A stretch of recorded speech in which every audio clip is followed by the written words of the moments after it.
Spoon, Spoon Television. Spoon, Spoon, Spoon Radio Station. Spoon gonna tell you what is happening in Liberia. Spoon gonna tell you what is happening in Monrovia. Spoon gonna tell you what is happening in Africa. Just to spoon, you will know. If the children crying for starvation, just to spoon. You want to get a news update, my brother, to spoon. You want to know what is happening, Moreover, to spoon. Politicians want to make their decision, just to spoon. You want to know what's happening in the ministry, to spoon. Yeah, to spoon. Yeah, to spoon. You from Fonjama, Maryland, to spoon. Yeah, to spoon. If you eat keep congratulate my brother, to spoon. You got a spoon TV, you got a spoon radio, to spoon. Yeah, to spoon. What? Yeah, Rastafari. Kilibamba.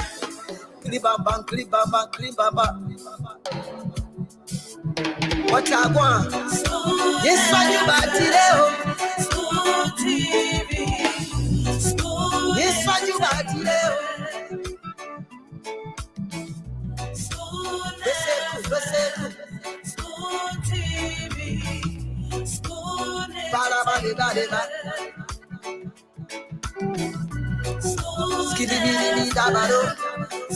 TV.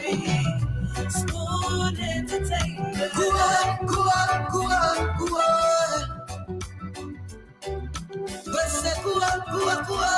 to there. Yes, I information.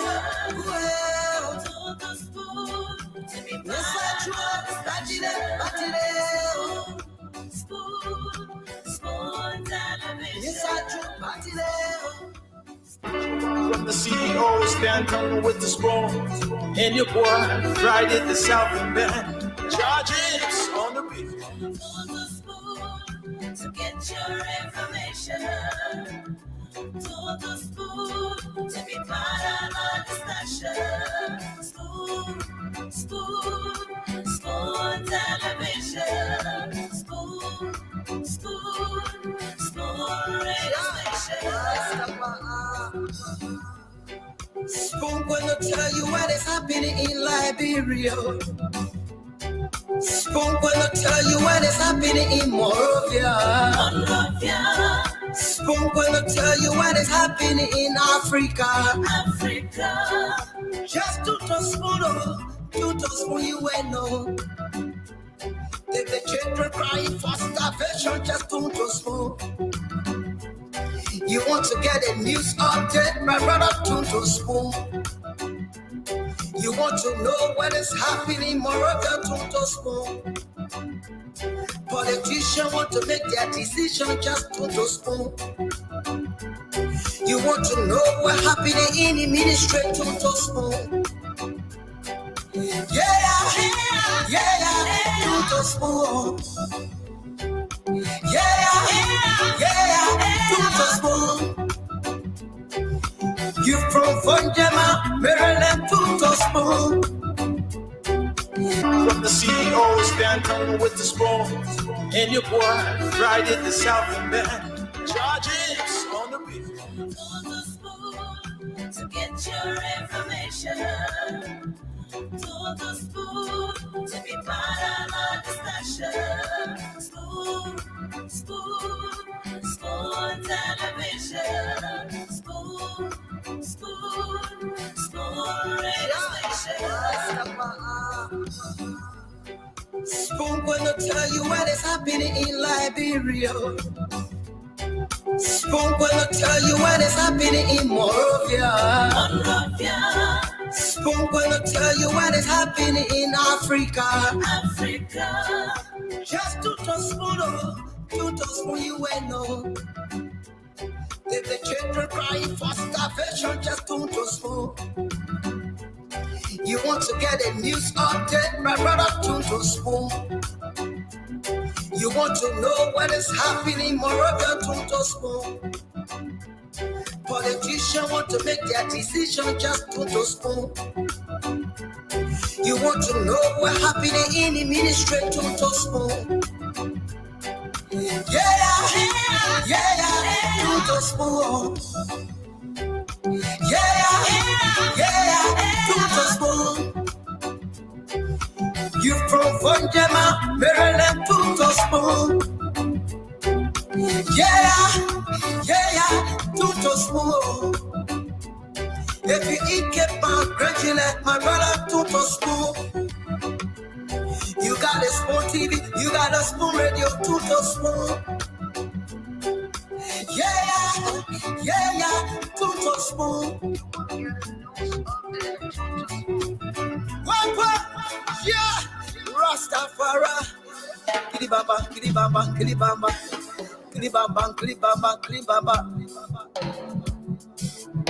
What I want? This one you got today. Spoon TV. And your boy Friday the Southern Band. Charges on the beat. And your boy Friday the Southern Band. Charges on the beat. To get your information. To the spoon, to be part of our discussion. Spoon television. Spoon radio station. Spoon gonna tell you what is happening in Liberia. Spoon gonna tell you what is happening in Monrovia. Spoon gonna tell you what is happening in Africa. Just to spoon you will know. If the children crying for starvation, just to spoon. You want to get a news update, my brother, to spoon. You want to know what is happening in Moravia, to spoon. Politicians want to make their decision, just to spoon. You want to know what's happening in the ministry, to spoon. Yeah, to spoon. Yeah, to spoon. You from Vonjama, Maryland, to spoon. Yeah, to spoon. If you eat keep on gradually, my brother, to spoon. You got a Spoon TV, you got a Spoon Radio, to spoon. Yeah, to spoon. What? Yeah, Rastafari. Kilibamba.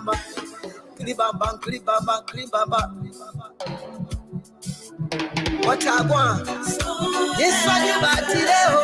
Spoon TV. This one you got today.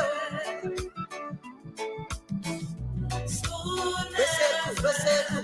Spoon TV. Spoon. Bada. Skiddy-biddy-dabado. Spoon TV. Spoon entertainment. Go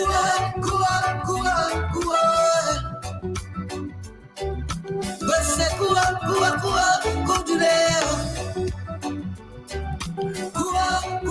Go to there. On the spoon. Yes, I information. On the spoon. To be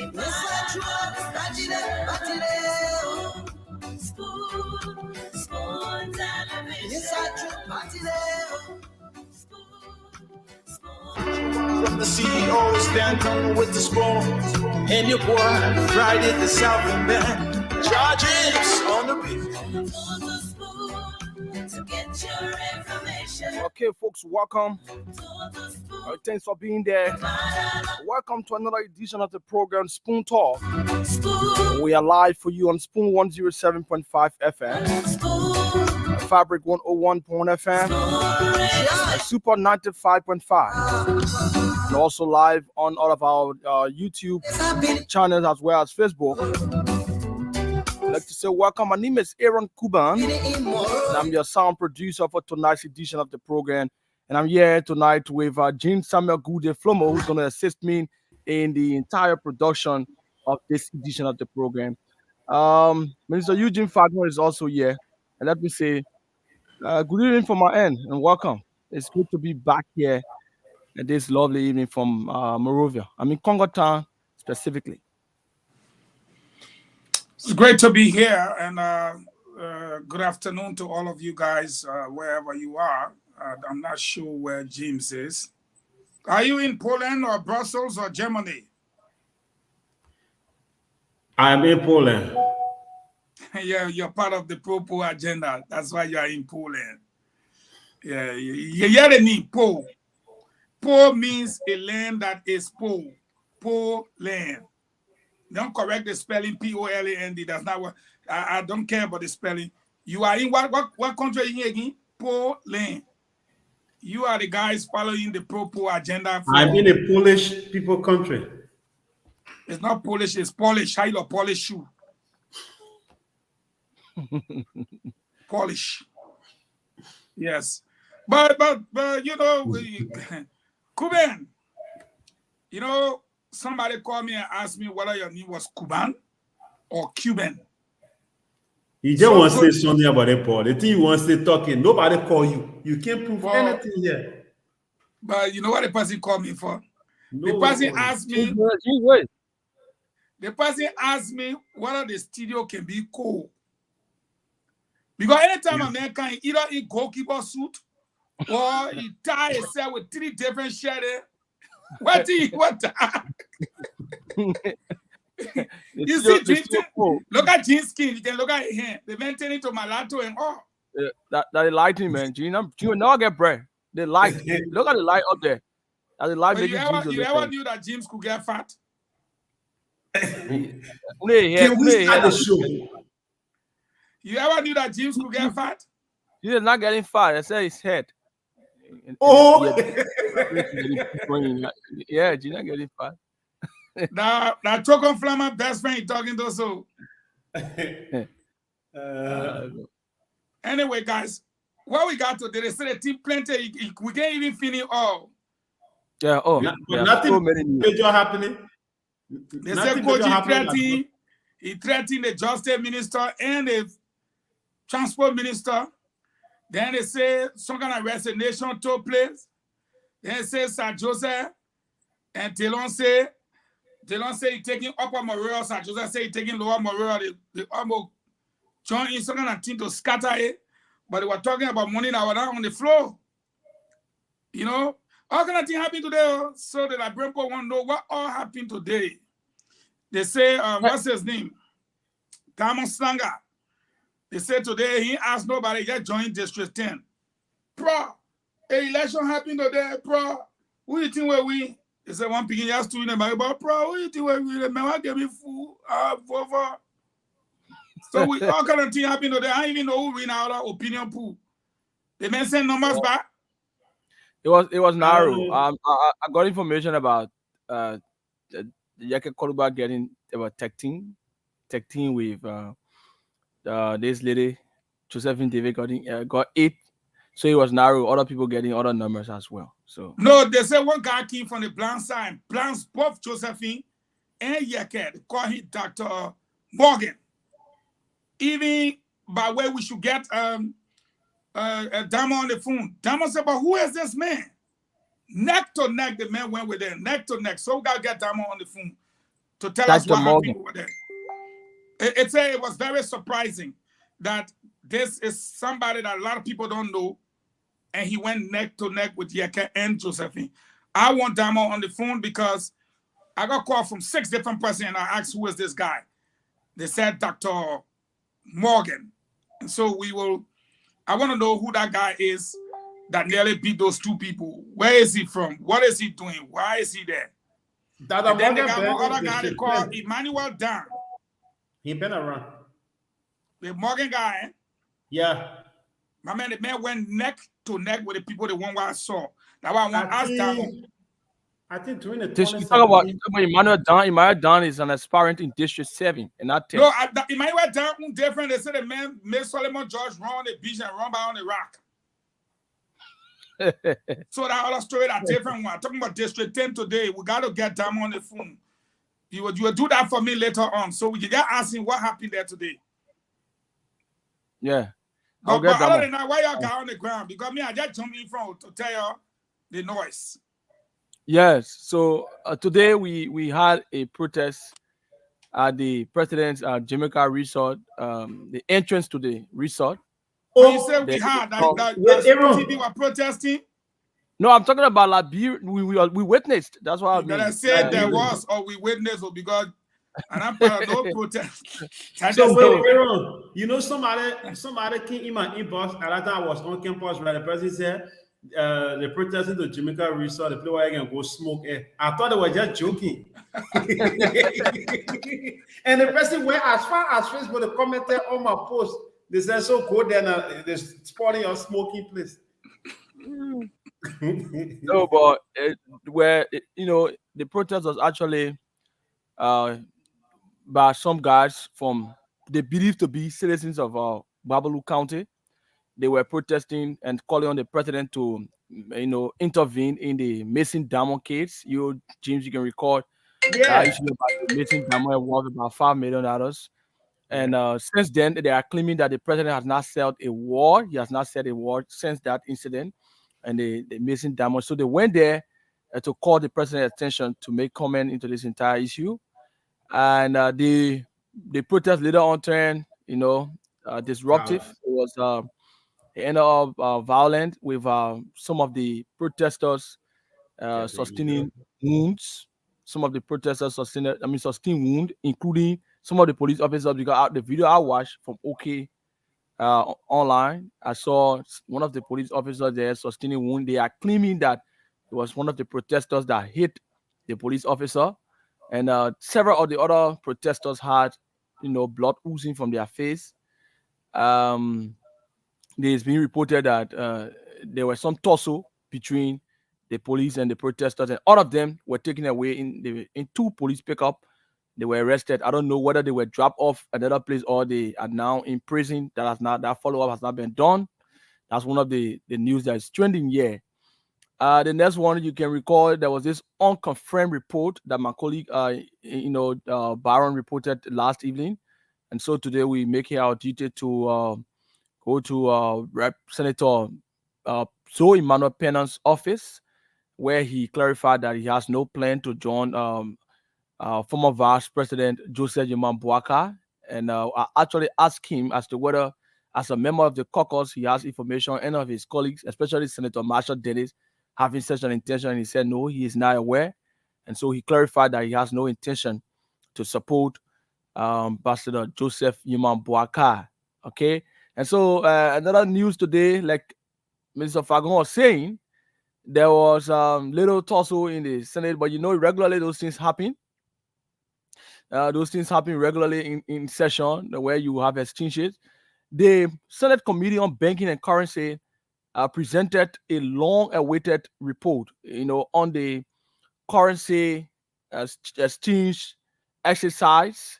After the printing of the money, there was this report that came out. According to that report and what we've listened to, about 34.4 billion of the 48.7 billion that was authorized to be printed have already been printed. 34.4 out of the 48.7, and that money is in country, but not all has been infused in the country. The central bank, according to the report from the Banking and Currency Committee, there are some challenges they're having in terms of exchanging the money, because we know that the resolution said that those old monies can be exchanged within the commercial banks. And once it goes to the commercial bank, it should go to the central bank. But what is happening now, when you go to the central bank, when you go to the commercial bank, you get those same old money coming back into the market, and they are recirculated. And so that's some of the challenges, some of the things people noticing. And so Senator Abraham Darius Dillon, Senator Steve Zago, you have Senator Komene Wise. Those are all people that were, actually raising concern, especially for Senator Komene Wise. He was talking about, if we that go to the bank, we cannot get new librarian out of Benue, but we see government officials, specifically individuals who are members of the ruling government, putting money, new brand money, in plastic, in basket, like in the case of the House Speaker. And then why is it that we cannot get the money when we go to banks? People still getting mutilated monies outside, when 34.4 billion of that money has already been brought into the country. But according to the report, there are some challenges, and also the bank is being careful on how they do the exchange with the old notes and the new notes. There is no details surrounding why they are being careful. Unless we can have a copy of that report, we didn't get it because the matter was seized by the pro tem of the Liberian Senate. And it was placed to the leadership committee that will report subsequently on the entire matter. They were prevented from discussing the matter further. According to them, it's financial matter, and it has the propensity to cause some level of confusion and chaos in the country. So senators who wanted to speak on the matter were prevented, except for the few senators I mentioned. So that's just one of the issues. And then not too very big, but so let me just pause you there. We get a bit. Let me just pause you there. We get a bit of Senator Joseph and Dillon. The information I want to give to my landed colleague is that information.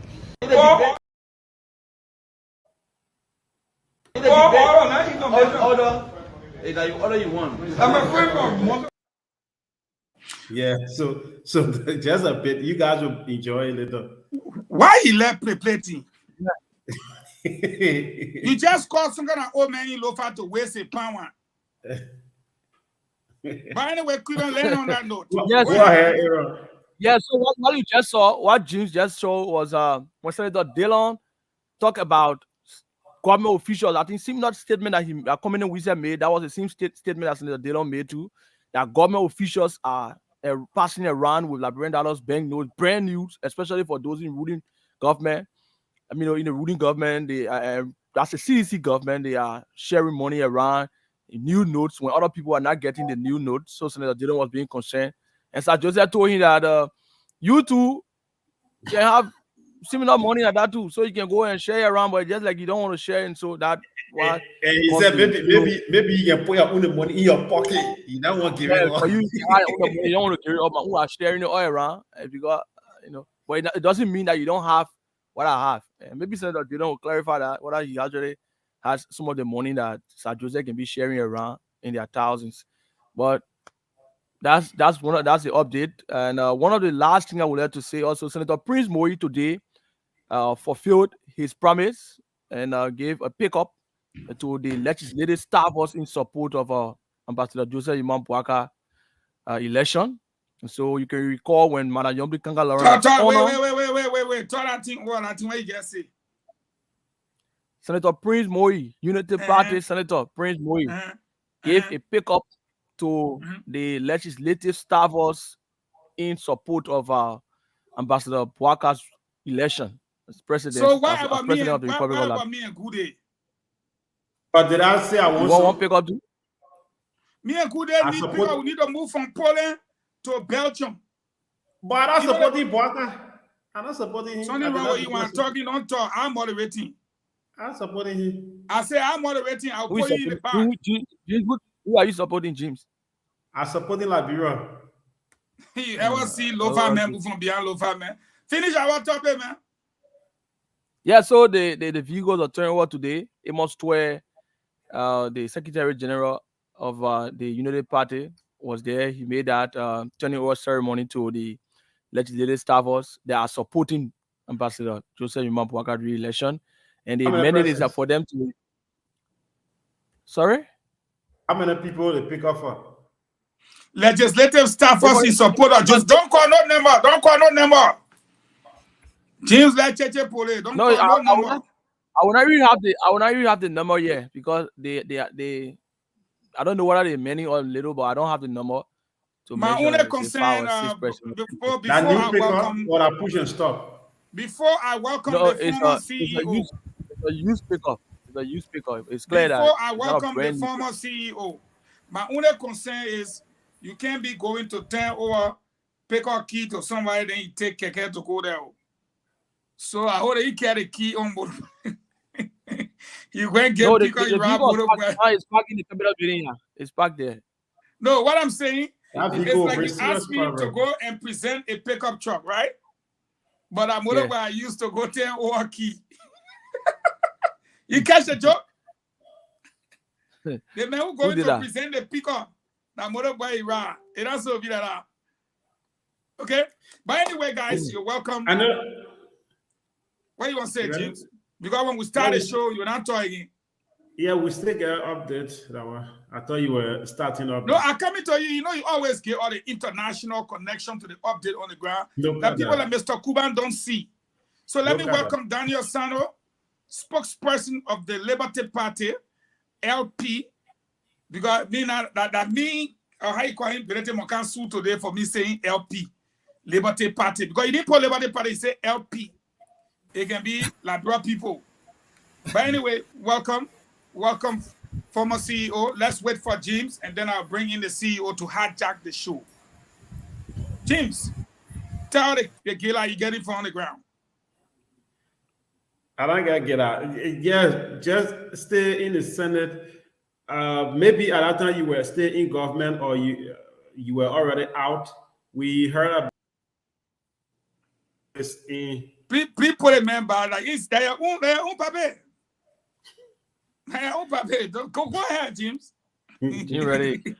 We heard about the alleged rape that took place in the Liberia embassy in Nigeria. Maybe you were. No, I was not there. Yeah, that's how they put you already out. Yeah, they put me out. Yeah. So today, that investigation, the complaint or the matter was brought before the Liberian Senate.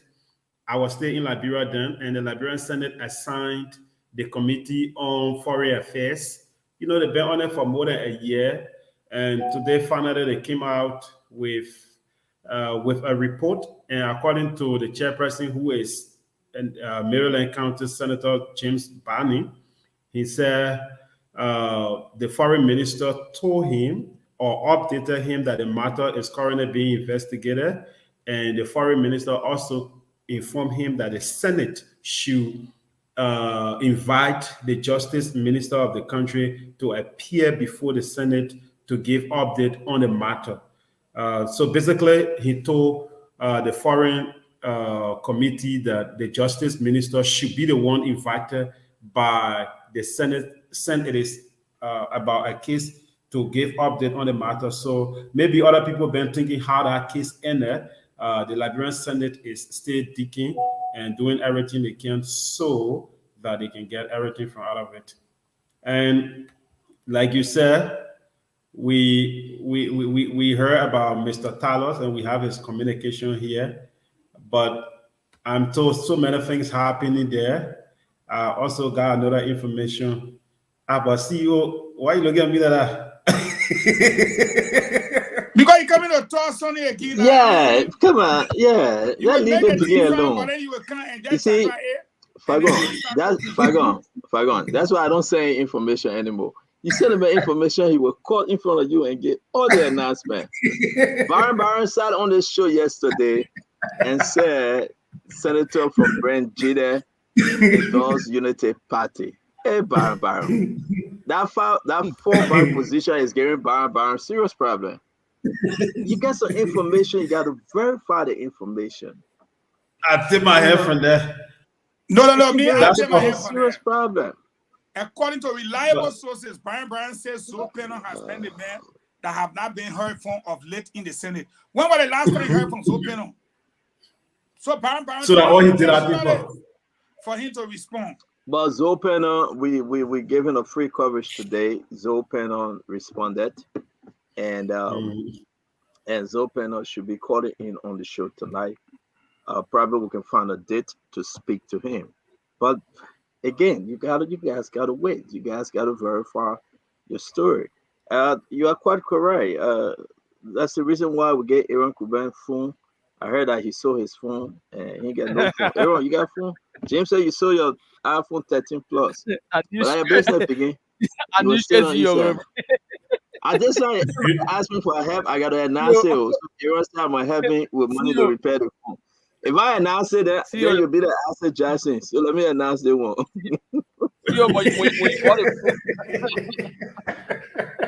Yeah. Because let me better announce. If I announce it tomorrow, the man will be the Asset Jackson. So Aaron show the phone and you pick the phone, show it at it. No, the phone spot. The phone. The man feeling racking the phone. Leave the man. He's told the CEO I saw the phone. No, you got a phone. You still, I know you got a phone, my man. When the phone got that means I heard that the man racked the phone to political Cooper pass away. My begin. I want hold they buy own things and buy our own thing. We got Dylan. Dylan is getting ready to be on the show. Dylan is very, very angry. Dylan is very, very firing today. Dylan, you saw in the Senate. What was happening between him and Sir Joseph? They were fighting about money, baby. But man, show the video. I will show a video before the man even come up. Even before Daniel Sano say anything. But man, leave my story alone. Good day. Put a video up, man. What you mean? Where you're basically put the video up. Let the people see a good day. I get a bit. Let me get that. Order. Is that you order you want? I'm a friend from Montoro. Yeah, I can tell the order. No, but everybody receiving LD here. Everybody receiving LD here. Nobody will pretend they're receiving LD. Of course, you receive. You calculate the amount of money that you receive. But how you say you're not getting some of the money and you get the money? Everybody getting the money. No, everybody getting the money. Nobody getting the money. No, you say that. You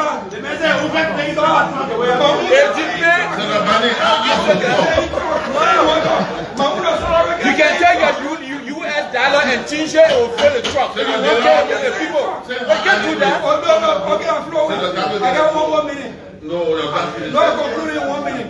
Yeah, but don't go president. No, yeah, that's going on. Fellow police, the information I want to give to my landed police is that I see no reason why we should just filibuster on the floor relating to this money issue. We, all senators, have component of Liberian dollars. You have the authority to change your US dollars to USD. No, if the senator is saying, no. Well, it wouldn't stay in your pocket, but that's why you want to keep it for yourself. But you have the right to also change it to cancel the other way. You can't do that. That information I want to get to my colleague. You can change the money and put it in your car. You can change the money and put it wherever you want to put it. Because you don't do that. We all take the same salary here. Wherever way you want to use the money, use it that way. The money decide what to do. So what you do? Do that.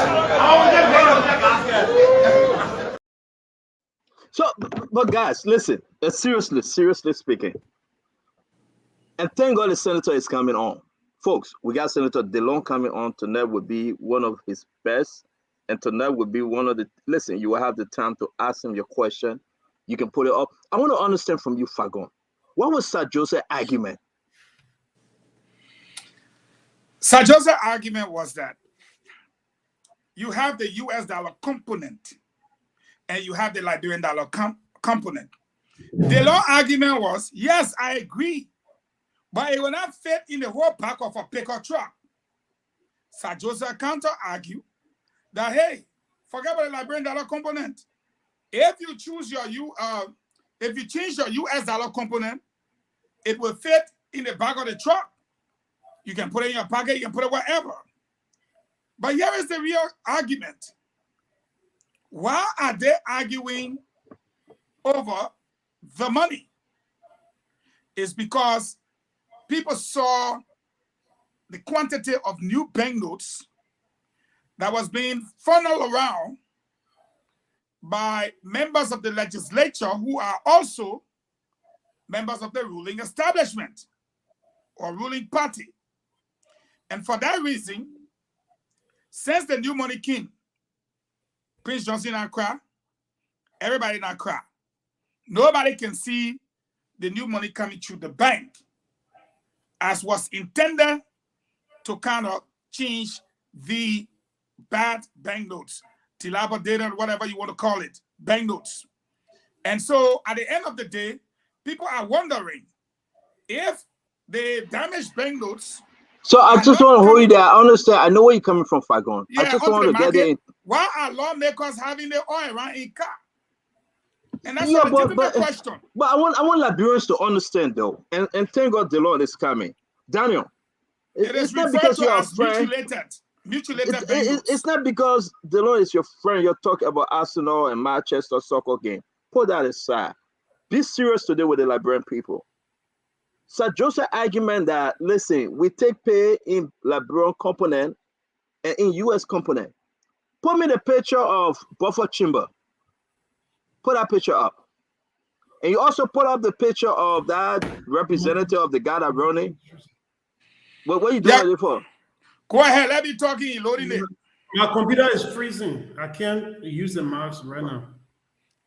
All right. Yeah, so let me see some. If it is up, I will put it up from my end. James, up. Please, okay, please don't pull it down. So Sano, come in real quick because Delon is ready. I want to bring him in. But did the argument yet, Sano?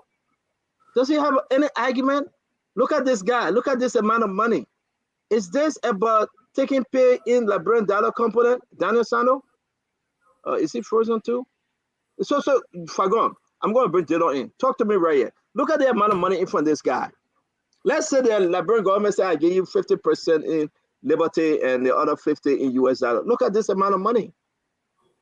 That amount of money is not the issue, Stanton. But what is the issue there? You can clearly see that that money is not money that they change outside. That money is for in the vault. Look at it. What about this amount? What about this amount? In the vault. That's the speaker. That's the speaker, right? That's the speaker that traveling with thousands of Liberian data. Thousands, brand that's new. Millions. Stanton, you don't know how much. Okay, so I don't know money. I don't have some. New thousand that you're looking at. So let's bring in Delon because I think, thank God Fadika is here. But I want to bring in Delon because let's start with this money conversation. I'm going to bring in the Senator, Senator Abraham Darius Delon. Thank you for joining Spoon tonight. You are always welcome. Again, no holds barred. We're going to discuss the issue. Thank you for joining Spoon, sir.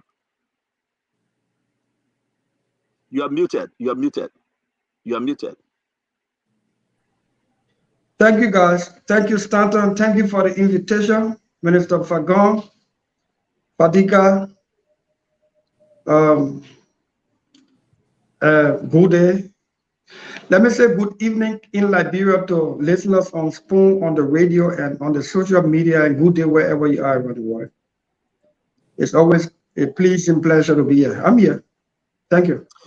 So, Senator Delon, you are here. Like always, let's get into this conversation because we have no time. 4:39 here. That would be 8:39 in Liberia. I want to play this video. This video is going all over crazy on social media. Your argument with your fellow senator from Musarado County. Who's right? Who's wrong? Let's listen. You can better explain to Liberian tonight. James, put up the video. I'm going to put it up from this end. This is you over here. Order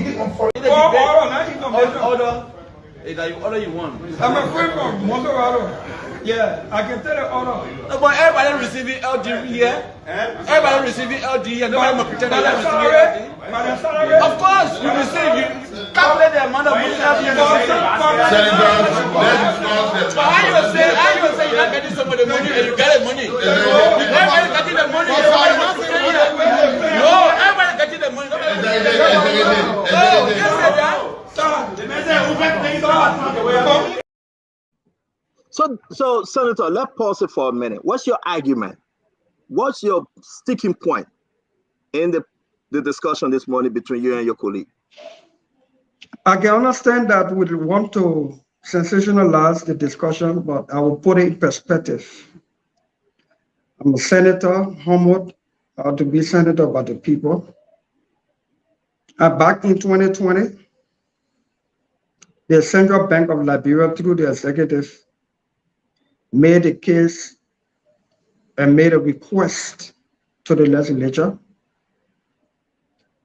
to print new Liberian banknotes to replace all of the Liberian banknotes from the market, the legacy banknotes, meaning the old banknotes. The central bank said the people had lost confidence in the banking sector. The money was not in the bank. The rate was flying high in the ceiling. There was no control. Money was getting mutilated.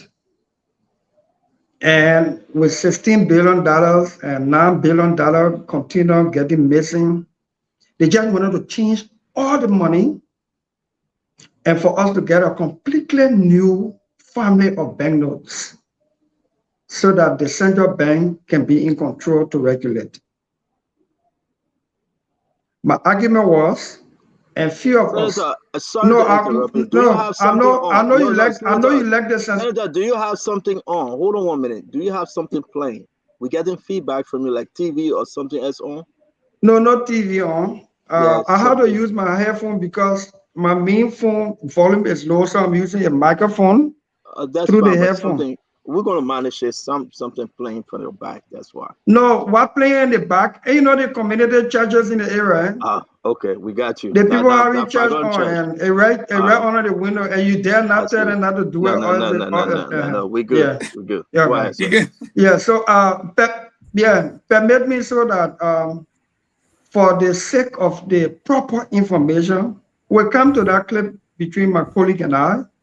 But I want our people to understand that when they sent us to the Senate, notwithstanding the politics of who supports who, but our function as senator, we continue to remain focused on that.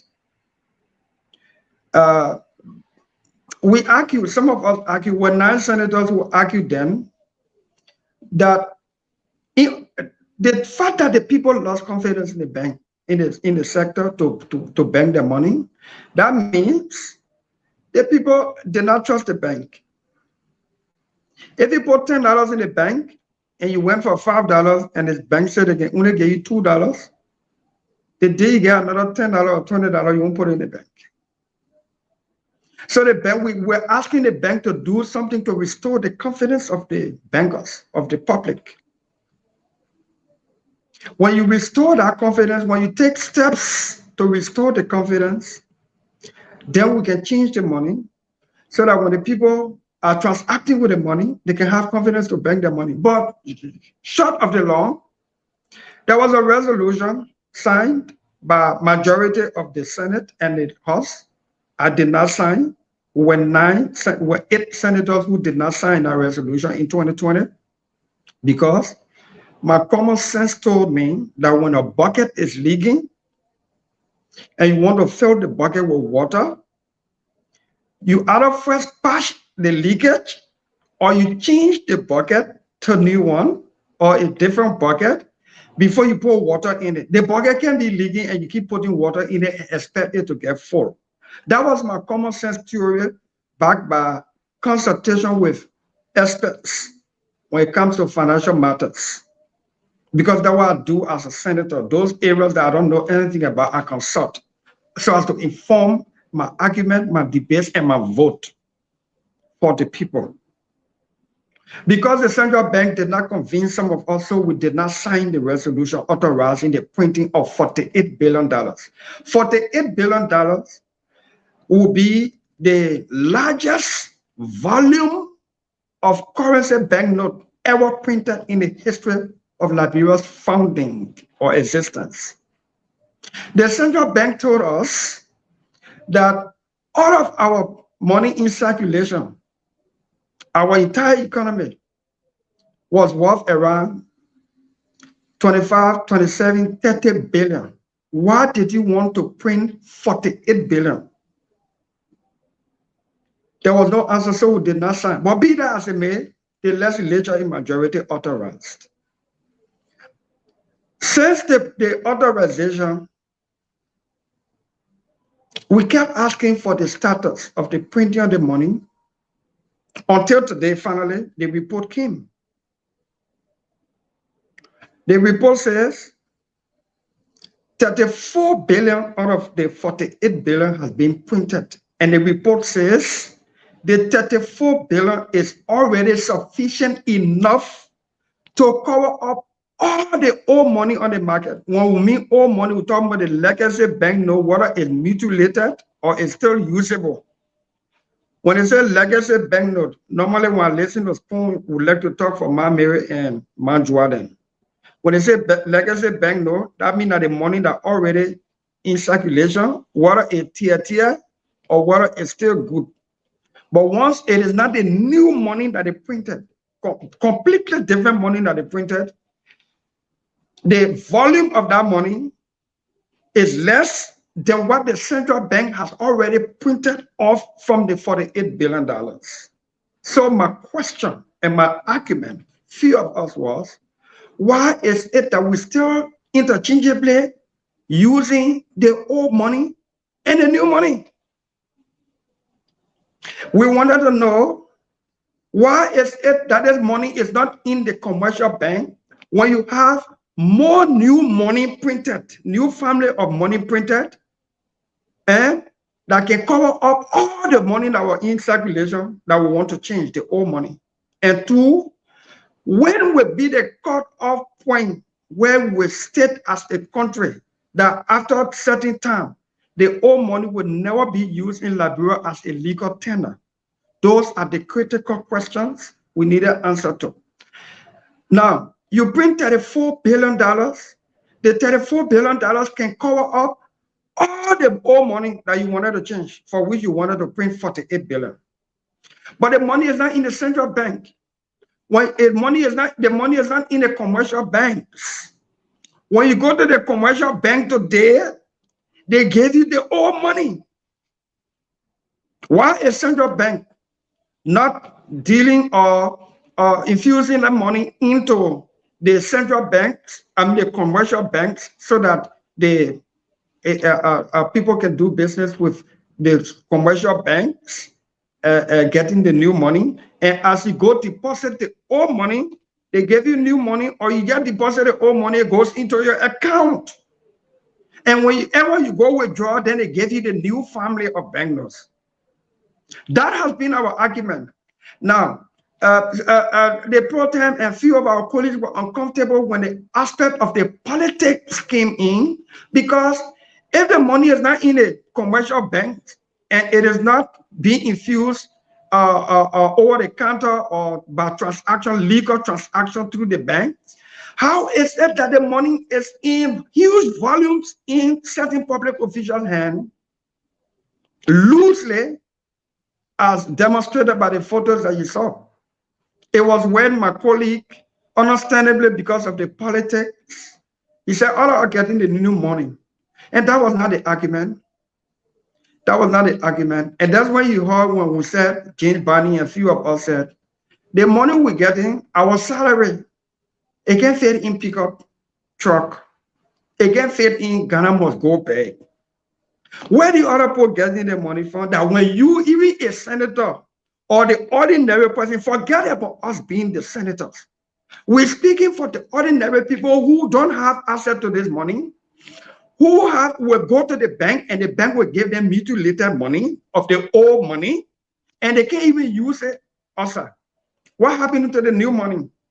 And then our colleagues say about all getting the money when we tell people we can get the money. The money is all buffer chamber then carrying all around. The money you're displaying on photos here, that people salary there, is that how we should transact? Do you go to any sound country and people, you see politicians having volumes of brand new money sitting in front of them on table at political places? Is that how we want to do our money? I can understand Sir's argument. He has to prove to President Weah that he's standing up in the Senate when we are standing up to do the right thing. But his argument did not make sense, so the pro-tem cut him off. But I thought James Goode or your institution, we have played the debate of the real issue. that caused Sir Joseph to bring the politics in today. Where's the money? If you print the $34 billion, and the $34 billion can cover all the old money that already in circular flow, why are we still having the old money in circulation? When will be the cut-off point that if you bring your money to change at a certain time, after so time, the old money would not be legal tender in Liberia no more. If you have it under your mattress, forget it. If you have it in your cash bag, forget it. If you have it anywhere outside the banking facility, forget it. Those are the critical issues we need to know. And thankfully, because of the heated debates on the floor, the president pro tempore initially seized the motion that I made. But by the close of the session today, he released that motion because it is the legislative practice. The presiding officer can seize a motion to restore calm on a heated debate.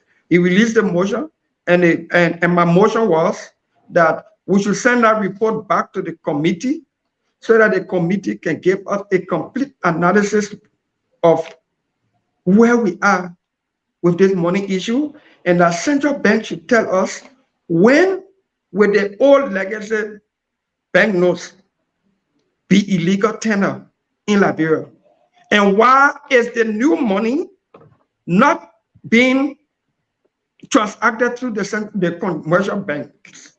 Those are the questions we wanted to ask, and those are the answers that we seek. 2021, I think it's when you didn't sign though. We got a document over here. Your colleague, Senator Sir Joseph, signed on this. I think he was the first. Moserado County Senator Sir H. Joseph, May 6, 2021. So the argument to say that, wow, let's talk about this Liberia, what you guys make, the Liberian component. And I will put up the picture, then Fagon and Fadiga will come in. I'm so confused. This is Beaufort Chamber. If you choose not to speak on it, we respect you, Dylan. But this is Beaufort Chamber moving around with this amount of money in a basket, right? We don't know the amount. But the Liberians, that money is almost $5 million Liberian dollar, and in a serious country, the speaker and any of us who do this should already be arrested and questioned. Let me repeat, in a serious country, and if we are serious as a legislative body, if we're serious as a country, the speaker and any of us seen in this photo should be questioned already. This can also equate to financial crimes. Who transact currency like this? Who? Look here. Each of these bundle here is about 100,000. So check that. That's almost about 500,000 in these people's hand. Almost 1 million plus in these people's hand right here. Then go to the one in the basket. Go to the other one where the gentleman sitting down in front, like he's some money exchanger. Who's salary here? If we, the big people, getting the money like this, why the ordinary people not getting the same?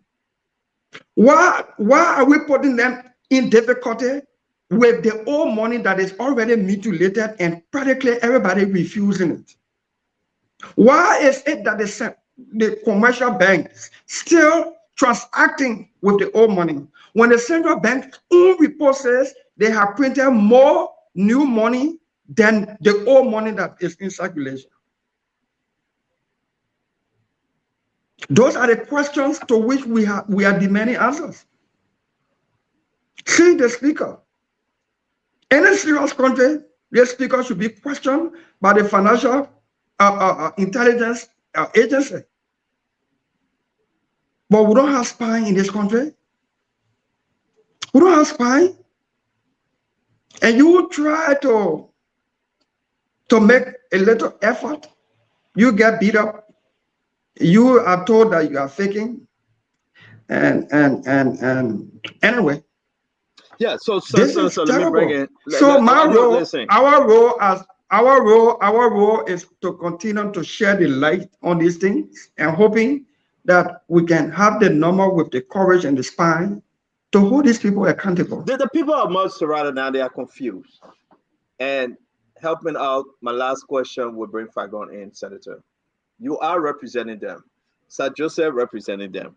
We got two of you guys right now like this. Sir Joseph saying it's okay. He's saying it's okay. Probably that's the Liberian component. Probably the U.S. component to change it. Brand new money. He's saying no. But for Chima working with this thing, it's nothing to do with Liberian component of your salary. It's for national crown. Liberians listening to Senator Dillon tonight. We saw this when you're running 2020. I mean, December 2020. We saw this, Dillon. Farah, the person you beat your last race. He was distributing money in similar manner, giving it to these people. Look at women coming up. Like everybody going to take what he or she can take and just go. Liberians home and abroad. Say something to them tonight before I leave this thing. But Senator Sir Joseph's argument today that somebody's salary is dishing years old, that people's salary, are we stupid enough in this country or stupid at all to buy into Senator Sir Joseph's argument? He wants to portray somebody to be, to appear to be quote unquote mean, or you want to share your own salary. Fine, left to me. That these people's salary here, are we suggesting a buffer chimon salary here? The other gentleman who having the cash of money in from his central bank, that his salary here?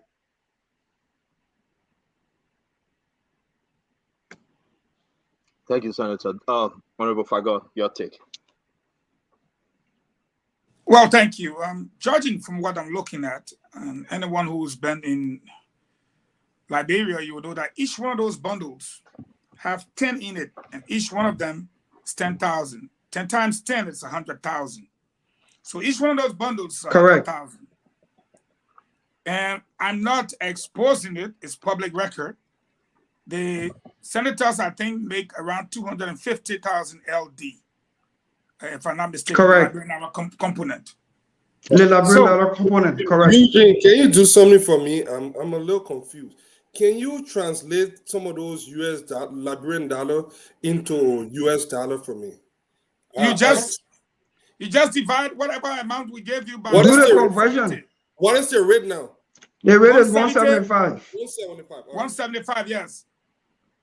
Okay, so I live there, so I know that you guys make around 250,000. Correct, Liberian dollar, right? The fact that I'm talking, that's a 20%. That's a 20% component. Fine. Can you put that picture up with the ladies? So the people on the screen.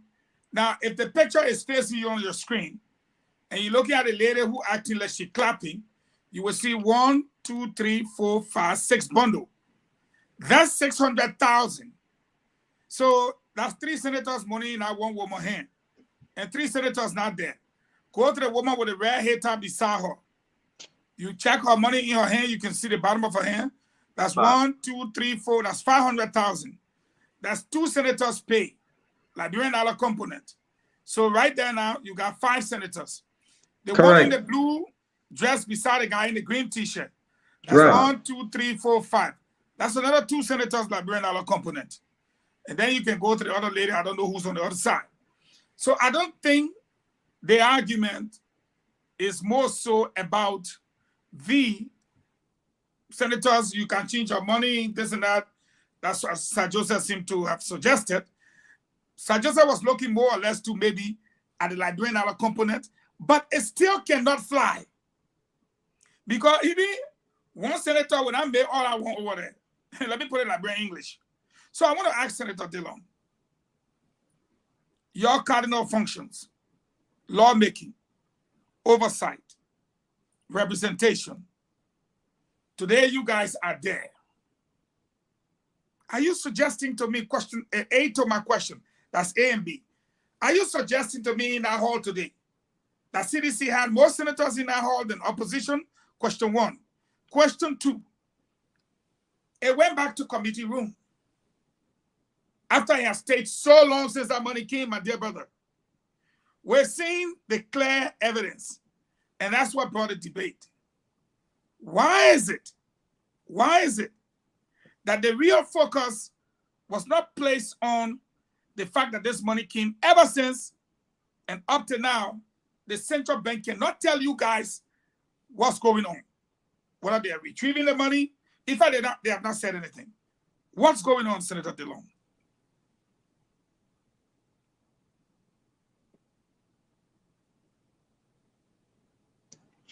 Are you there? If you've been following the day-to-day activity at the Senate, I'm here. I'm here. You hearing me? Yeah. You hearing me? Yes. Okay, good. If you've been following the day-to-day, activity at the Senate, I try to do the Liberian people justice in my own way by bringing the Senate to the people on my page, and will ensure that the Liberian Senate has got its own Facebook live feed.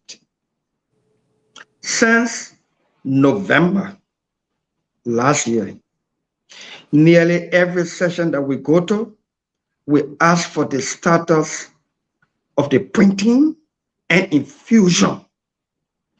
I mean, the printing and the replacement of the legacy money. Since January of this year, when the president of Liberia fulfilled his constitutional obligation to address the Liberian people through the legislature in his annual message, and we took his annual message and took it to session, we've been asking on the record about the status of the printing and replacement, the printing of new family of banknotes and the replacement of the legacy banknotes. Just before recent, that some senators have committed to join or be part of the rescue team with Ambassador Bwaka. We really did not have the number. I don't know where people came from initially and just sold it to the public that opposition, especially opposition senators, were more in numbers than ruling party senators. It has never been true. I don't know where people came from with the notion that the defunct CPP, the four-party CPP in 2020 won more seats of the 15. It has never been true. The defunct four-party CPP in 2020 won 6 seats out of 15. Until recently, when few senators joined ranks with us in the name of the rescue team with Ambassador Joseph Bwaka, we did not have the number. You have Senator Lawrence, Senator Jonathan Boyd, Charles Sibwe. You have Senator Steve Zago, Senator Jonathan Kapie, and very few of us, not more than 8. And most times, when the critical issues came, we were not more than 4 to vote the way we should vote, in keeping with check and balance and oversight responsibility. Thankfully, you like paper and pen. Take your paper and pen. You don't want to let the senator play book. So I can leave something with you today, so you can hold us accountable going forward. I get it. Montserrado County has Senator Darius Dillon, opposition. You can count on his vote. Grand Bassa County has Nyomdi Kanga Lawrence and Jonathan Kapie. That's 3. Lopa County has Steve Zago. We have 4 from the Labor Party end. Okay.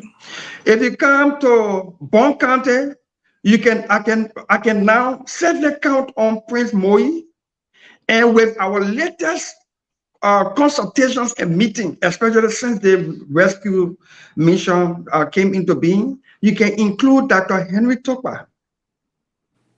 Okay. And you go to Maryland County, you can now count on James Barney. Okay. If you go to Nima County, you have 2 votes in Jeremiah Kuhn and Prince Johnson that we never had before. Okay.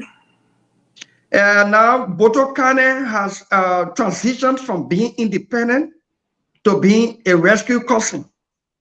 Okay. So you can now definitively say it is a number that we can count on. You can count on Senator Jonathan Segwe, even though he's from ANC and firmly supports Mr. Cummings, but him along with Senator Daniel Nathan. And you can now include Wellington G. Von Smith. Okay. What's the number there? 13. 13 person can rock that floor. Yeah, let me. It may not be Let me. No, I'm coming. You called Nathan. You called Nathan name. I heard Nathan name. Yeah. So what are you talking about, Nathan? Daniel Nathan, yeah. Yeah. I'm talking about Nathan because I can give Daniel Nathan about 70 to 80% grading when it comes to voting along with us. Okay. All right. I can give that to him. The record is there. Daniel Nathan joined us. He did not sign the resolution to print money. Daniel Nathan joined us. He did not sign the resolution that caused the Liberian Senate to advise the president against war crimes court. Daniel Nathan joined us on a lot of issues in there. The days he did not vote, most times he was not in session. And I would not be unfair to him because he's from ANC, especially doing this political wrangling. I can give Daniel Nathan about. Vani Sherman does not know where he is. Maurice Toma, of course, you know, Edwin Smith is always on the private jet, so you can understand that. Joseph Jala have decided that forget it. Anything followed and the protest one he will go to the Joseph Jala from Lofa County. Blebo Brown from Maryland joined CDC. Simeon Taylor, originally of ANC, joined CDC. Marshall Dennis and Zoe Penner, of course, you know, they are CDC. Now, before these new, before the new baptism, we didn't have James Barney. We didn't have Prince Johnson's vote and Jeremiah Kuhn's vote. We did not have Boto Kanen's vote all of the time. She was independent. And I could go on naming so that the people know that we were suffering and struggling over there for votes. How come the public was made to believe that 2020 brought on more opposition than ruling party senators? 2020 did not vote more ruling party senators, but there were more ruling party senators in there. And by action of some of quote-unquote senators who were on other party ticket, like Vani Sherman, like Maurice Toma, Edwin Snow was elected independent. Of course, you know he's the friend of the president. I mean, it's his right and his choice. Emmanuel Nugwe was voted independent. He sat on the show. You ask him if he would support Dillon 5,000 bill for us to make 5,000 or less. He said yes. You ask Edwin Snow on the show, and everybody said yes. And by the time everybody got elected, we can't get the number to pass that bill. So we've been struggling. We've been struggling. And so what I wanted to say to you, Fargon and the team, the panel, those of us who want to rescue the country, follow our activities going forward. Our votes, our debates, our arguments, and will determine whether we want to better rescue the country. And for me, look, let me tell you something. Sometimes people say, Dillon, you left Saul to poor business. I like to give people second chance. A second chance that got me here today. I'm not a perfect person, but I'm trying. I try. Every day I am trying to do something good. I'm trying to be good. And sometimes in trying to be good, you slip. It doesn't mean you're bad. But even if you're bad and you want to be good, or an opportunity or the environment is created for you to be good, that's the only way the country will change. So you see, we have Jeremiah Cohen's vote. We have Prince Johnson's vote. We have James Barney's vote. Those are significant votes we didn't have before. We now have definitively, we have Javon Weddington Smith's vote from Riverside County. We now can be very, very firmly sure of Boto Cannon's vote. So when you add it to our struggling number before, we can rack that floor. We can get what we want out of there for the people in the country. And we can make check and balance a very enviable thing for the sake of the country. Thank you. But my second question then, and I know you took long on my first one. Are we full zone? No. We are good, Dylan. We're fine. I am looking at the likes of Setuma. Okay, so what was your second question? I'm looking at Setuma. I'm looking at Vani Sherman and other people who, I won't say previously of this, the UP, as far as I'm concerned, they're still in there as UP operatives, except that maybe they're not part of the block. What attempts are you guys... On the record. Yeah. What are you guys doing now? We're going to a crucial time, critical elections. And we stay here in the Senate, just confirm this other person when we know they're not even qualified. You cannot be in the opposition and be against yourself. So the sooner we know who be who, the better the people know who to vote for. So we'll follow that going forward. But what attempts are you guys making to come about with an opposition bloc that is going to be seen, heard, and observed by the voters, so as to know who for them and who not for them, as in the case of this money business? So the Rescue Mother is the leader of our bloc, along with Rescue 2, and we are there as the engine. Okay. We are making it a habit to meet every morning before we go to session. Very good. And every day after session to roll over things for a few minutes before we leave the building. Okay. And we want and the way we want to do it is when we solidify in the next few weeks, if not days, we will assign debates and the issues. Who will raise issues in keeping with their strength, their knowledge of things, and then supported by the bloc. When you do that, you can yield the result.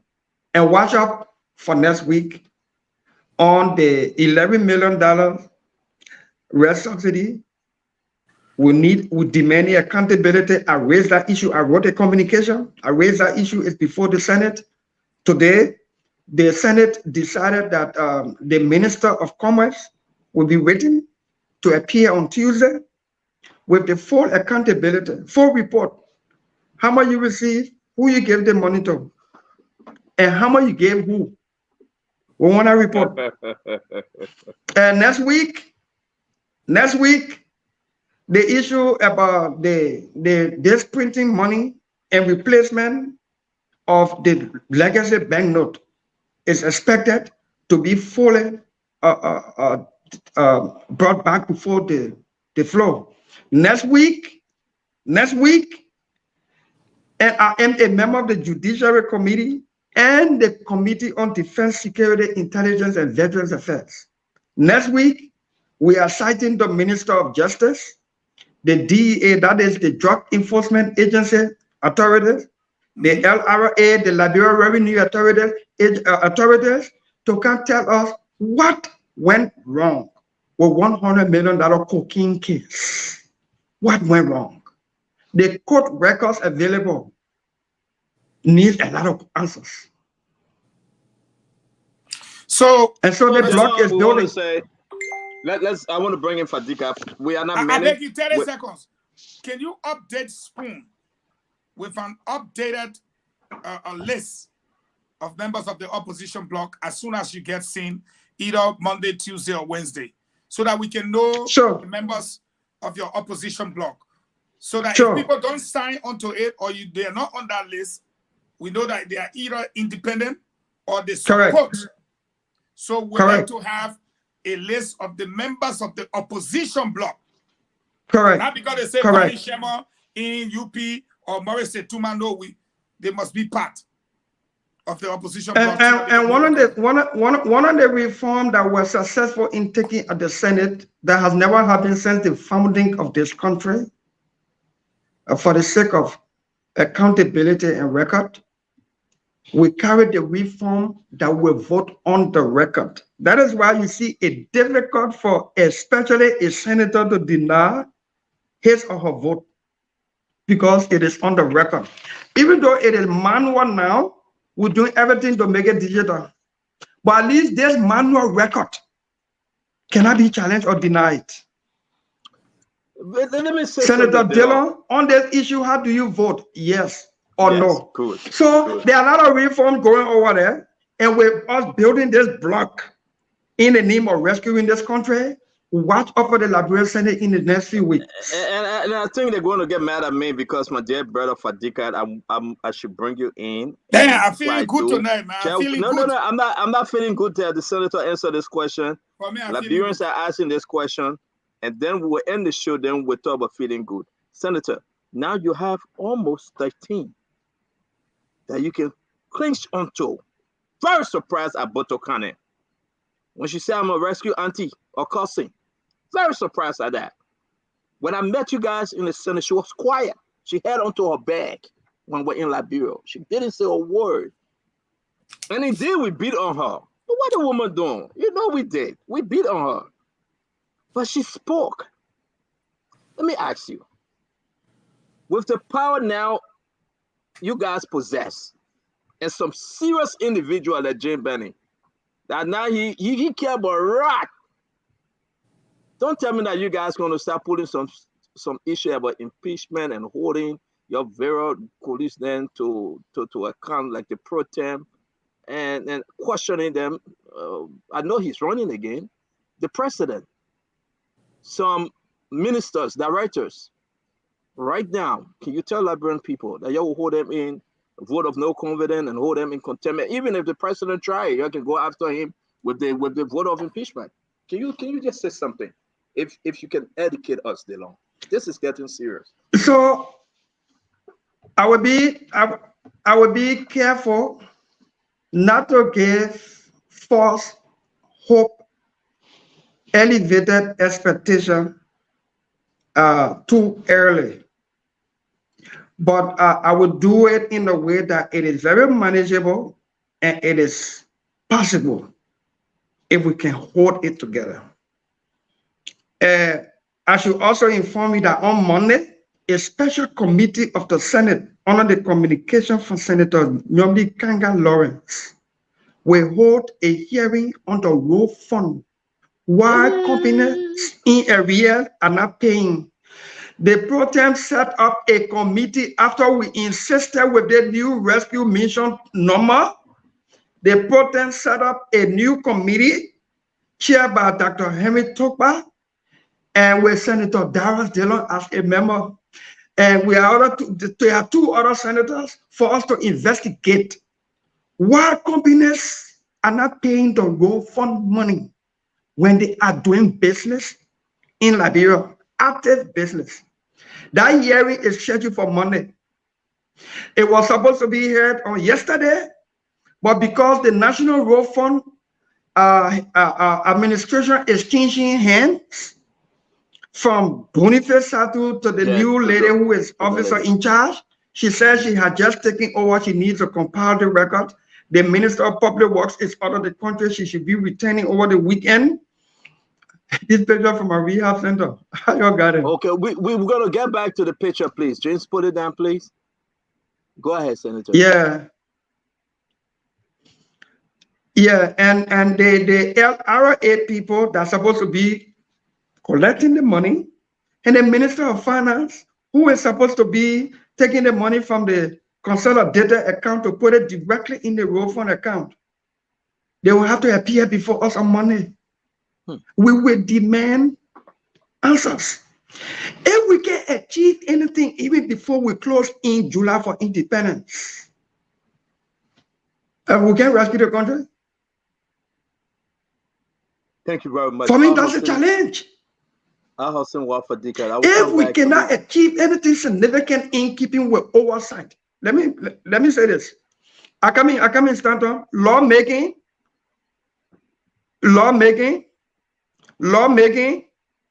oversight and representation. It's not every day that we make laws. It's not every day that we pass laws. But the oversight function is every day. We want a kind of Senate where when we say we're sending for one minister, they should start fasting and praying. That's the kind of block we want to build. And that's what I want to say to you, Santa. Thank you very much. Thank you. Fadika, man, shoot. 3 questions. Question, my brother, shoot. Oh, my CM brother, it's been a while. Nice to see you back. I'm glad we are on the same team again. We'll connect more. All our personal differences, I know it's aside. This is politics. But I'm glad. I've been following you. I want to get you. Oh, Nepani. I want to. I don't mean the machine, man. All the men know. You say Charlie against me, Bazo. Yeah, there. They don't know. We can't go there too early. But honestly, I've been following you for the go ahead. Yes, and in a place like the Senate where people barely try, for us to see someone like you that are at least making that effort, it is worth commending. And I've been following you. I was looking at the numbers because me, I'm kind of analytical. 48 billion that is you are printed. That's about when my math is like 274 million United States dollars. 34 billion Liberian dollars is about close to 200 million Liberian dollars. In an election year, these guys try to build to print out money. Now they are dishing it out. You raise a valid concern. And I'm going to ask you what can be done about this. The legacy note that are in circulation that should be removed from the form. Oh, I will lost the senator. What happened? Thing that can happen is internet. Oh man, the internet will come back. But let me say this though, and the senator will come back, and even as you can see, we're trying to manage the network in the studio. There you go. He's coming back. Man, go ahead. Ask your question. Yeah. Listen, they can do what they want to do, but we will be here. They ain't going to take us there. So go ahead. What I'm saying is, one point you raised that's kind of concerning to me. The old money that had taken from, or in America, there is a very delicate process because there's a serious corruption in that process. When you take the old money, there's no time frame because one of the things that happened during the war, when Charles set up made with billions of Liberian dollar, one of the first things they did was to change the note and in a short time frame make it illegal. So that means if you are moving it from on the other side and carrying it, bringing it towards Central Liberia, it was not usable. These guys, how can you guys ensure that the old money is not being laundered into buying all kinds of things in the country because they are still legal while the new money is being held in the bank? And from what I'm gathering, is hopeless. What other recourse can you guys use to ensure that this government is doing what it's doing? Because from what I'm seeing hearing frustration in your voice. Are there anything? Can the citizen be involved? What other legal means can you guys use as senator, despite your decimal number in the Senate? What other means can you guys use to make sure that this government is doing the right thing? Oh, I mean, that's the your question short back. Your question kicking the man out, my man. Folks, we have Senator Abraham Darius DeLone. He will be back, and he will be back. Look, We are having some very serious conversation on this money issue. Let me show you this while we wait. This is why it is concerning. Look, if you're supposed to, you see the amount of US dollar when you're supposed to take the old money from the market. We already have problem with the mop-up exercise from this government with the first $16 billion. So, all right. So, yeah. So I just want you to address that, and then I don't know whether you want me to rephrase the question. No, I think the senator, he heard the question. He heard the question. Yeah. Go ahead, Senator. I got a question. So let me answer you this way, and I'll be quick about this. As we grow the number, you will get a result. If the people can get the result, the people have oversight responsibility over the legislators. Just how the legislators should have oversight authority over public officials from the executive, including in the judiciary, it is the people of Liberia, it is the citizens themselves who are our legislators. The citizens make the highest law. That is the Constitution. That is why before we change it, we must go back to them. The laws we enact, the statutes, the customary laws, and what have you, we can change them just among ourselves, repeal, amend, and what have you. But the law the people make, the Constitution, it can only be changed by the people. That means the people are higher than us. So how do they exercise oversight over us? Why should you wait for 9 years to replace Senator Dillon if you believe Senator Dillon has failed you? Or why should you painfully wait? Any time we're finishing, how long? 9 years with something. Why should you live in pain for 9 years? When you can find some 10,000, 20,000 persons to go to that Capitol building and insist on good grounds that Dillon has failed us. We're not leaving this Capitol building until he resigns or until you expel him based on these reasons. The people, once the people are weak in the oversight over the lawmakers themselves will be weak in the oversight over the public officials. And that's where the problem is. I see some people that say they're waiting for a whole 9 years. And he got 9 years, 19 already.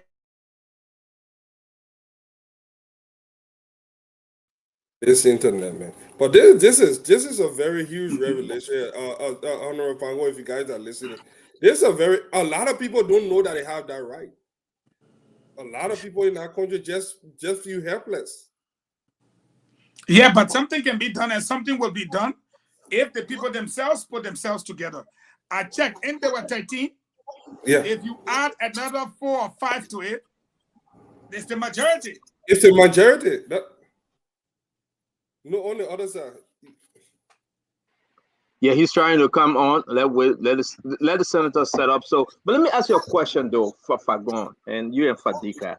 Hey, I don't know what's happening, Fagon. You know better than I do on these things. A lot of folks turning in to listen to Senator Dillon. A lot. And they're asking their question. And here's the issue. The mistake people usually make, this is the same Dillon he will wait for 3-4 months to election. Then he start getting on the radio. He start talking every evening. That's how he beat Thomas Falah. You know that, Fagon. The man used to come on Spoon Talk morning, evening, and night, Fadika. Breakfast, lunch, and dinner. And the message went out there and he beat her. Listen to what Dillon is saying now. We are only 13 now. Listen to what he's saying. People let me tell you. Yeah, go ahead. Let me tell you something that happened to me when I went to Liberia. When I entered Liberia, I think when we went for that meeting with those individuals, we went to Liberia. We were approached by about 7 senators. Each one of them had complained about Dillon. That this Mayor King, he's pointing out something. And I was kind of surprised why they were all panicking. At the Capitol building, we have like, from there, I went to meet Yeke and Larry Yankwe and a few other guys. Most of the guys were worried that Dillon was about to destroy their mission. But by then, Dillon and myself are falling apart. Even though we spoke there, I met him there that day. We spoke briefly, and he showed me a car. We left. But fast forward a few years later, now I'm starting to understand. Look, Dillon's strength is Dillon has tried to at least be a representation of the people. This is something some of the people don't even try. And if the little that he set aside to do, he does it with conviction. Look, we are all others here. When someone faking, you know. When someone's sincere, you know. It's not only about words, it's about the actions, it's about the deeds. And Dillon has shown that he's that person in the Senate. His little effort. Some people don't even try. So let me say this of Fagon and Fadika. It's important though. There were only 3, 4, or 5, right? Now you're talking about 13 of them. Look at Bonkante. You Fagon, you were saying this thing yesterday. Let's forget about the names calling and the child's play. Look at Bonkante, Prince Moyi, and Henry Topa. Who can put forth? Henry was kind of independent before. Who were put forth? And they didn't hide it. They don't say this. Prince Moyi, Henry Topa, Bonkante done. So anyway, that is why when I was giving you my analysis, I rule out anybody coming close to Bong. Bong is over. It's a wrap. It's a done deal. But the people I beg you, we got to say. Let me get my second question before. I want you to answer Fadika because it's important, please. Go ahead, Fadika. My second question has to do with this $100 million drugs case. Have you read the case transcript? Have you read anything about the case? Oh, yeah. Yes, I did. I have. Fadika, my brother, let me tell you something. I don't have a college degree or a professional degree, but I learned practically anything I want to do. I learn it. Life experience, practical experience. I am confident without being arrogant with my informal practical education that I have. My practical experience from being in the prosecutorial arm of government for 11 years got me where I am today, God first. I follow the case. All of you on this platform know my passion. My passion is to rehabilitate our people on drugs, substance abuse. So anything that is drug related claims my attention. So my office followed the case from day one to the end. I have the transcript from the court. The Minister of Justice dropped the ball. And there are some things I won't say here tonight because I will be part of the hearing with the Minister of Justice and the DEA folks. I want to ask them some pointed questions. Why they will lose the case? But let me make one simple eye opener here. Every time a computer get missing, they find it in Dillon bag. Every time computer get missing, they find it in Dillon bag. And is that Dillon who reporting, oh, computer in my bag, I know how it got there. Every time somebody say computer missing, they look in Dillon bag there. Then the police got Dillon and came to court. Then they say Dillon that whistleblower. Did Dillon blow whistle? That computer in your bag, you know how it got there? How is it that the person in whose possession you got these drugs, the person to whom the drugs were consigned, and is that one time this TRH company has been a source of drug trafficking in our country, as evidenced by the $100 million cocaine case, the same week by another $40 million, the same company. How is it that this company is whistleblower by the government and not a criminal defendant on trial? Senator, would demand answers to those. The broker people, the broker association members went to court. They went to court and testified on record that this particular company has got some special dispensation from inspection of the container, certain containers when they bring it here. Who gave it those special dispensation? All of these things are on the court record. And my experience from prosecution, if the Ministry of Justice have accused the jury of being tampered with, that's another issue. There is no allegation against the jury.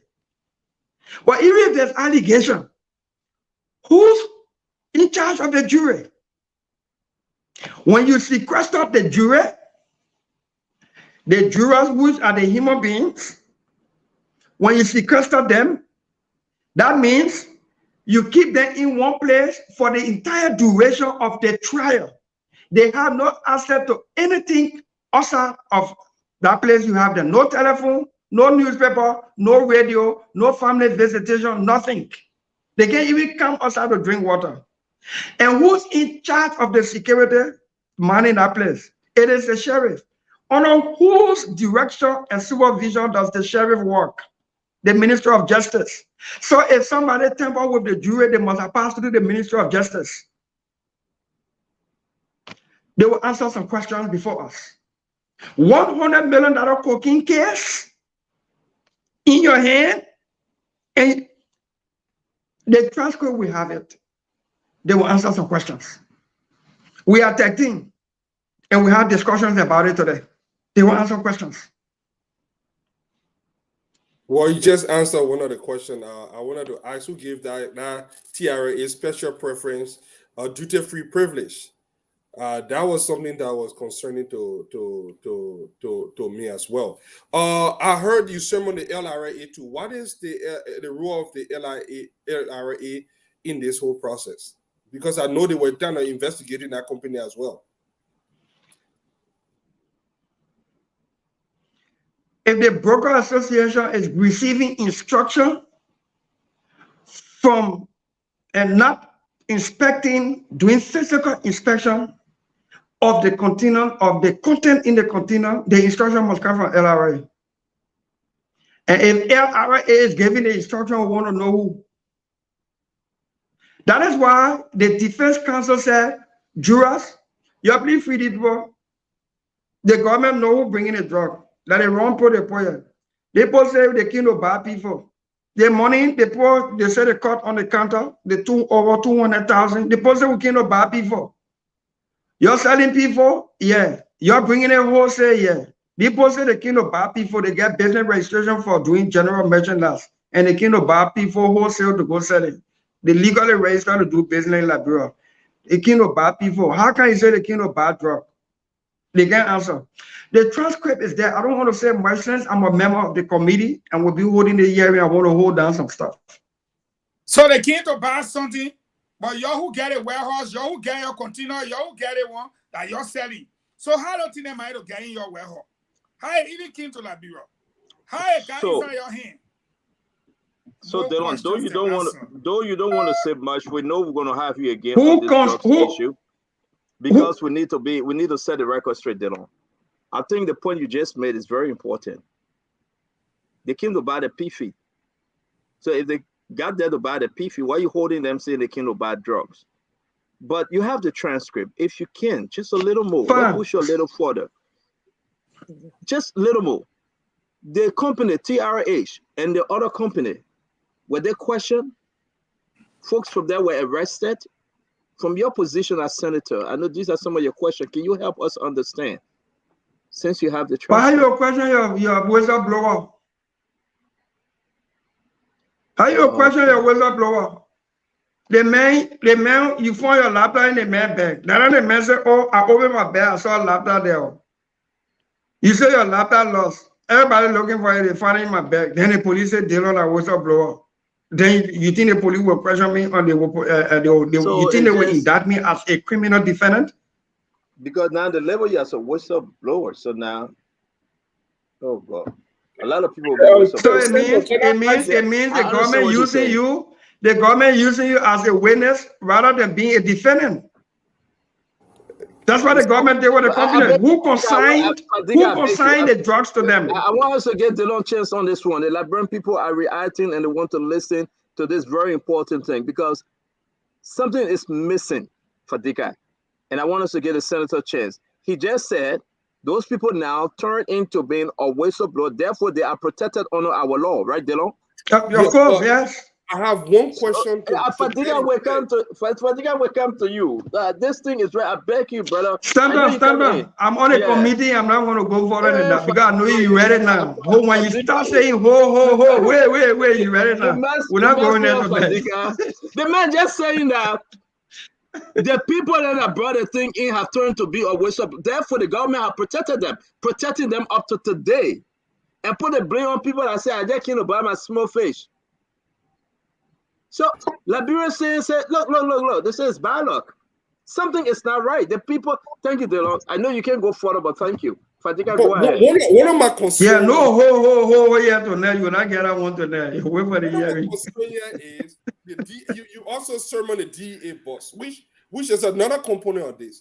The DEA arrested this thing. Right. All the facts there. We started getting rumor whether the Americans supported. They wrote a report. That story that this guy came to buy pea feed that ran in Front Page Africa, they came to buy pea feed because they set a tune to confuse the public. That is where the public opinion came. They came to buy pea feed the container was $30,000. They proposed 200,000, went up to this, went up to $1 million. Then this person became concerned, and then they became to blow the whistle. How did the police buy into that Sparta story to carry out and put it in the court? Because if you're looking at that story and a citizen lawyer comes and say, you know what, the people came there, register business. What proof do you have to show that? Are there a voice or video evidence that these people make? Bossman. Fadiga. Yeah. The court said, get the people money back. You know why? The government said that money laundering, the people were laundering money. The people show proof that you can launder money through bank, recognized bank. The people show proof that they are legally doing business in Liberia, and they got their money through bank transaction, and they displaced those things in the court. It was based upon which the court said you're getting money back, because you don't prove to all that people went to buy drugs or they own the drug. You have not attached them to the drug. But let's leave the drug issue so we can go deep in it, because I got it far. Thank you, Delon. I know we'll have you back after your hearing. We'll follow through and we'd like to bring you down. It's very important, guys. Let me just ask you a quick question. Now they are suing Front Page newspaper. Delon, they are suing Front Page newspaper now. You like to elaborate? Do you think they have a case?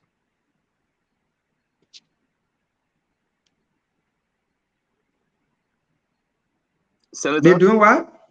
They are suing Front Page newspaper. There's a lawsuit on Front Page newspaper. You think? Yeah. Who's suing Front Page Africa? Those guys and those guys that are involved, the whistleblower and the other folks, they are suing Front Page newspaper. My question to you: do you think they have a case? You like to speak on that lawsuit if you have seen it? So is it a company that is suing Front Page?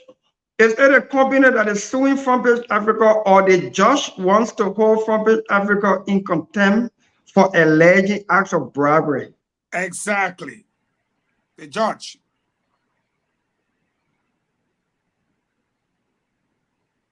Are you hearing us, Delon? It is the judge. His Honor Blamo Dixon is asking Front Page Africa to come show proof that there was $500,000 bribery that changed hands. Correct. So you care to speak on you care to speak on at least that's what I know on his request?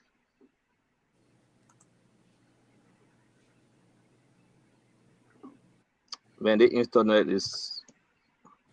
Hold on, guys. I know the senator. Well, is there, if the paper alleged it, maybe the paper has proof.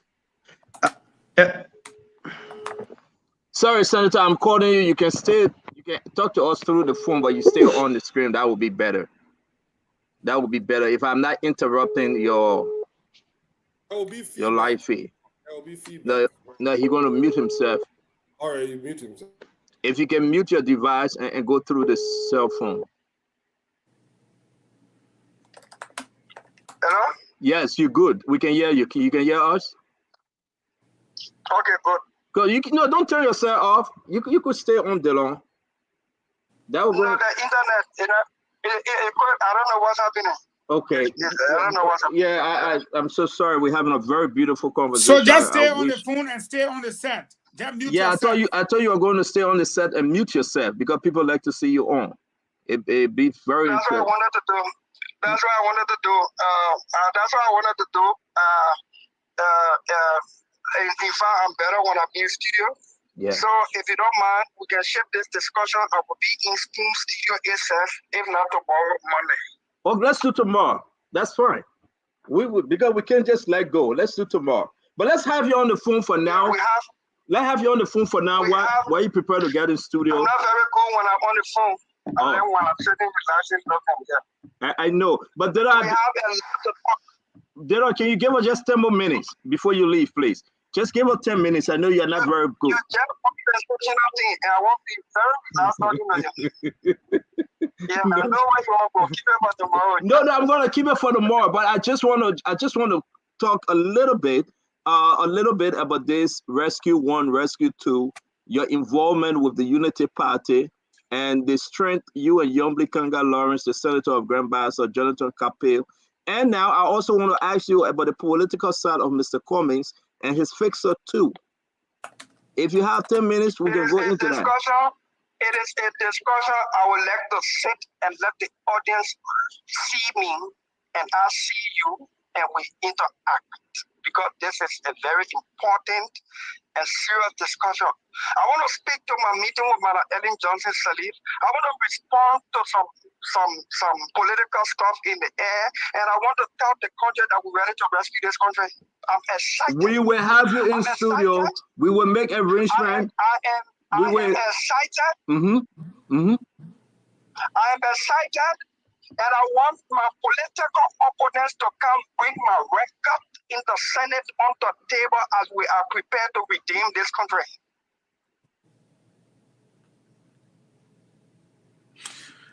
I got one question. Tomorrow, no, before you have one question, you make mention of Madam Ellen Johnson Sirleaf. I know we got about 4 more minutes with you on the phone. Delon will be in studio. Senator Abraham Darius Delon will be in studio tomorrow.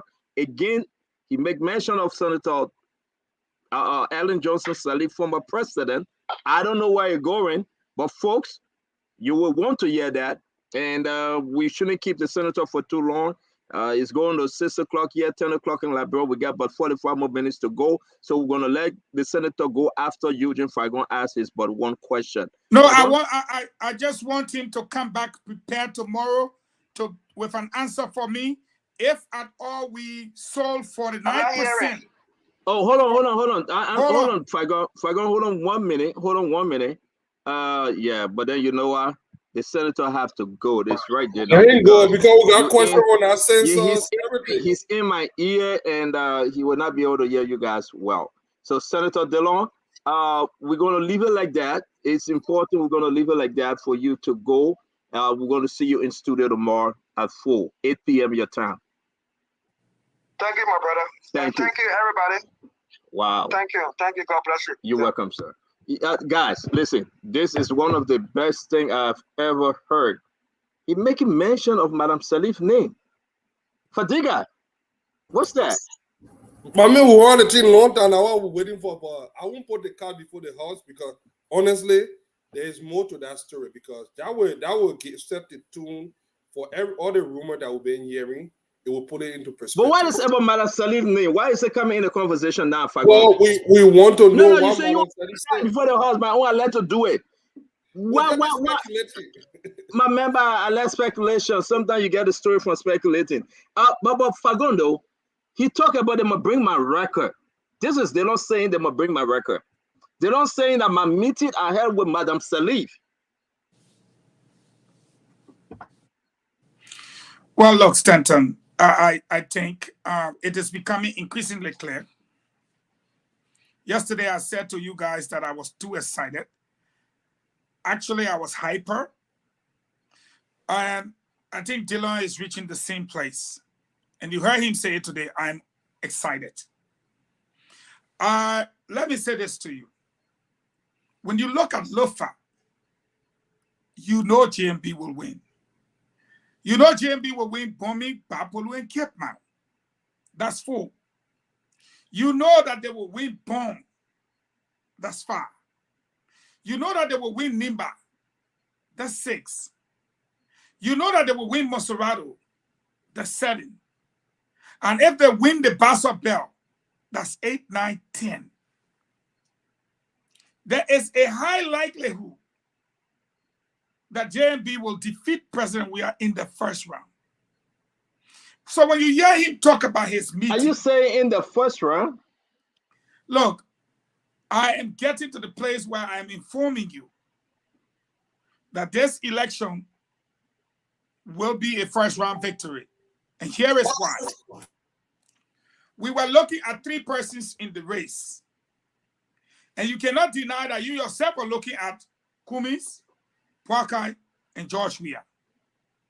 Now, the Liberian people have understood that Mr. Clean Hands was actually brought in by Madam Sirleaf in 2007, honored by President Sirleaf in 2011, participated in all of the economic woes we had under President Sirleaf. The Liberian people understood quite recently that every day Kumis talk about no investment, that the group he came with, the PSCG group, the moment he lost the election, he and Madam Sirleaf closed the whole investment business in the country. President Weah is wary. Corruption, brutal extrajudicial killings, you name it, harmonization, increasing revenue, increasing basic commodities. Wait, let me finish. So now, people thought it was 3. Now it's only 2. You either stay with Ellie and her group, or you go with Boakai and his group. And the writings are on the wall. It is clear. So the fear... Let me ask you.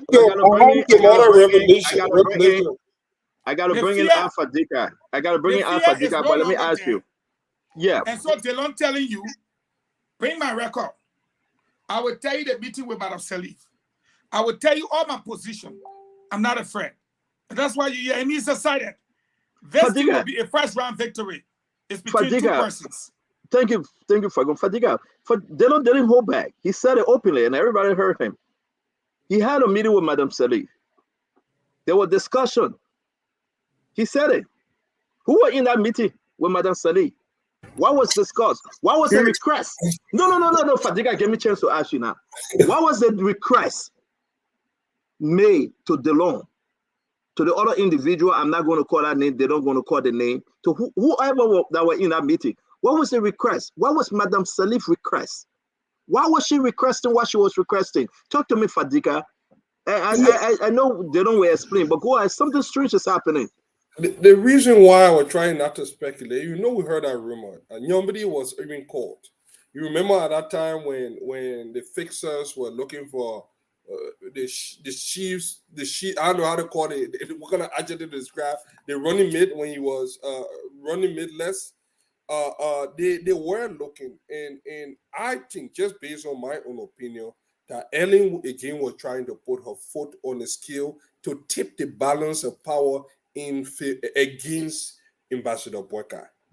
She tried, it didn't work. That's how the few little people that she still have a corner in the name of Boysoga Finlay, how they call the other lady from Duncan Cassell. The whole group there, they went with the commissar. Nyomri and the rest of the team, sensing the political climate and the wind that is blowing, I think they decided to stand their ground. No, it had been almost 5 years since Madam Sirleaf left from power. That influence that she had is slowly dissipating. It's fading away. She doesn't wield that much power. I mean, people still fear her. People still think that she has some international connection. But I will tell you one thing that one place that I agree with Fago. Look, whenever you see a repressive and corrupt regime crumbling, there are a few signs. Your first sign is you see mass deflection. I listened to Truth FM today. The deflection have started, and we are not paying attention. I will tell you something. In the last couple of years, PYJ left. Cooper Kura, they kicking out. James Banning left. Abochie, this morning, on the government-owned run Truth FM, there were barrage attack against Abochie, since stating that he purchased the 25 vehicles that were given to the Unity Party. I don't know whether you listened to that thing. Yesterday, Jefferson Koji was attacking Sam Wood. We are about to play. No. We're about to play Koji something. I didn't want to. All right. So I'll leave that one there. No, then you look at. I'm hearing people some names I don't even want to call because. Abochie real quick. No. Because you're friend of Fagon. Fagon said it was okay there. Abochie real quick buying 25 pickup. Is that what you're saying?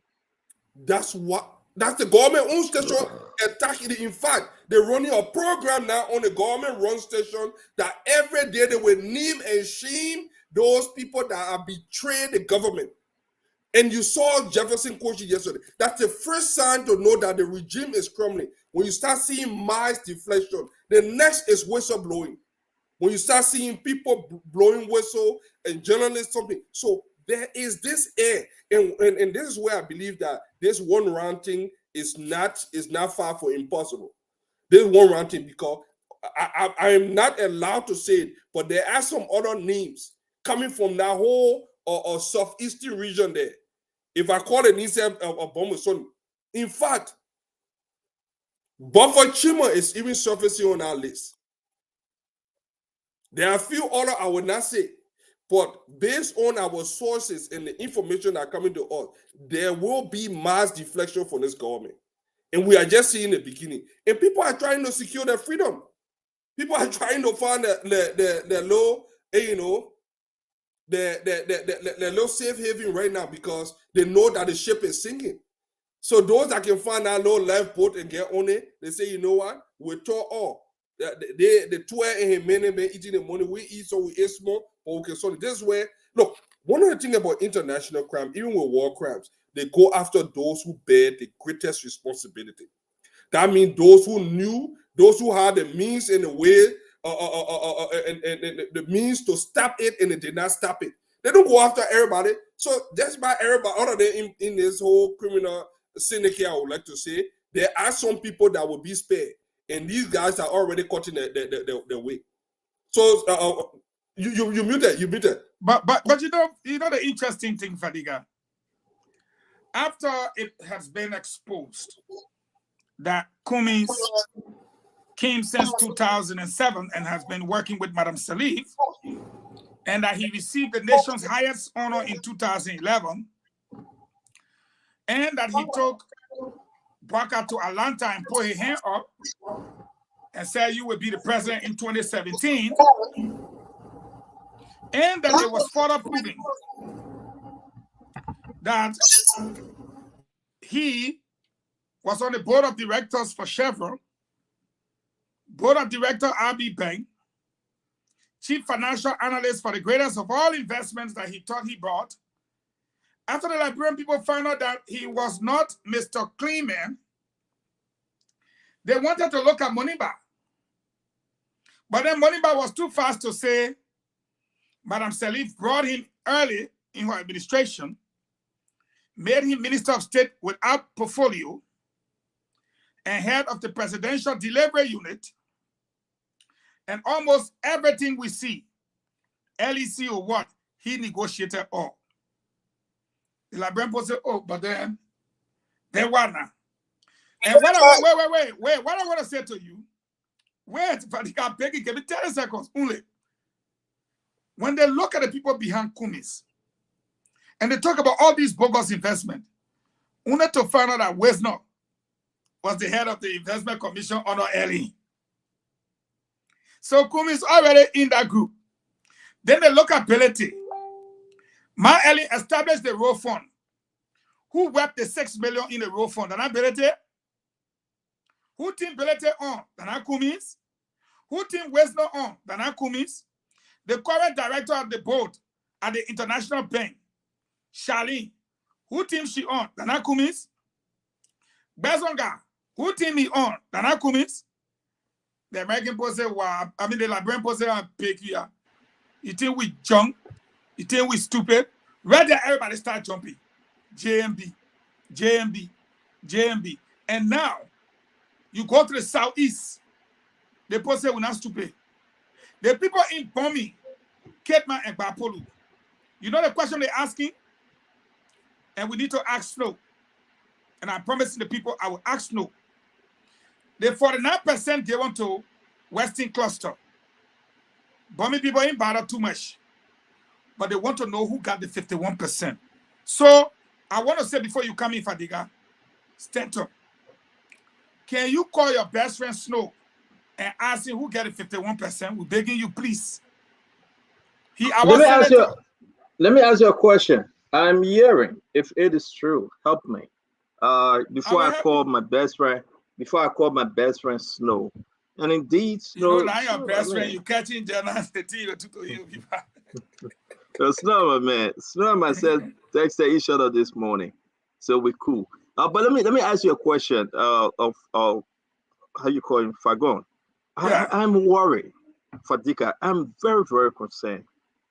DeLong, without hesitation, Monserrato, Abraham Darius DeLong, Basa, Yombli Kanga, Lauren, Jonathan Kape, Lofa, Steve Zako, Bond, Prince Moyi, Henrik Topa, Maryland, James Banning, Nimba, Jeremiah Kuhn, Prince Johnson, Bapolu, Botokane, Nathan.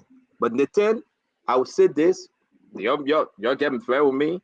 I'm hearing that he about to cross over. I will say it. Maybe it's not true. Sources, okay? Sources telling me he about to cross over.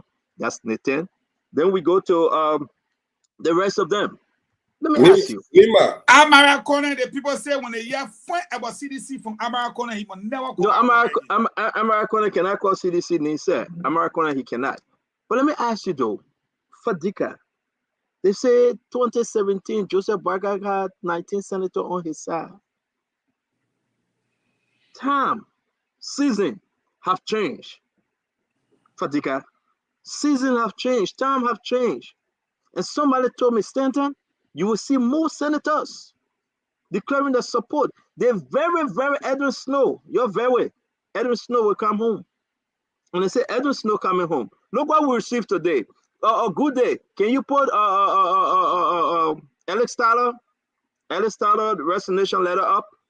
Can you please? Where is Good Day? Is he with us? Thank you. Look at this.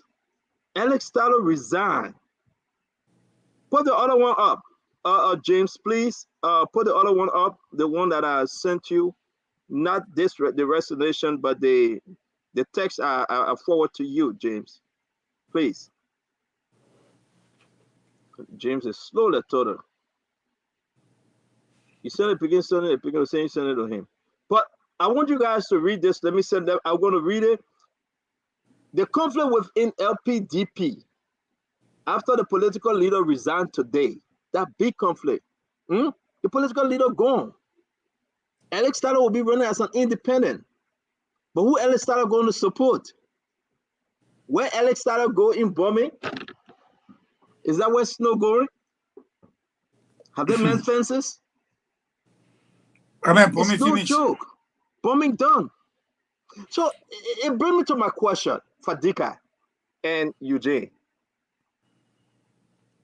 What in it now for George Manawea? All your people that leaving him. George Weah will have to cut a deal, and that's what I'm seeing. I say once he starts, cut a deal.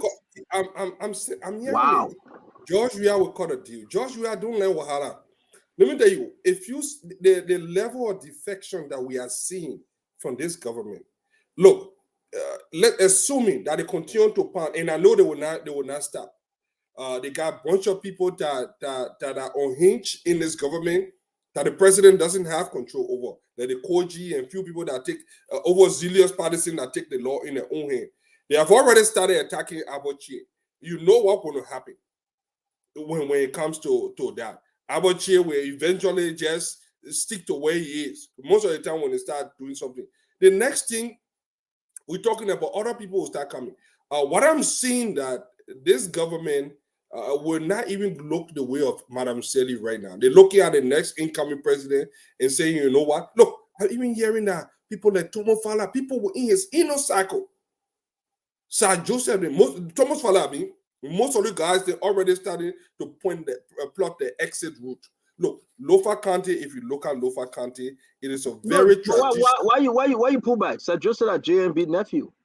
No, that's what I'm saying. No, I'm still observing him, but those that no, you're observing. Sir Joseph called the Unity Fago. They say I shouldn't say it. I mean, the man. Sir Joseph can call Unity Party camp. They say I shouldn't say it. So let me tell you one of the things that you said, and I listened to Good Day yesterday, and I want to say this again today. I was not on the show when that happened, by the time I came there. Look, the senators that endorsed Ambassador Boyka in 2017 and now it's not the same thing. It's a different environment, different situation. We all know that somebody put the foot on the scale to tip the balance of power in favor of we are.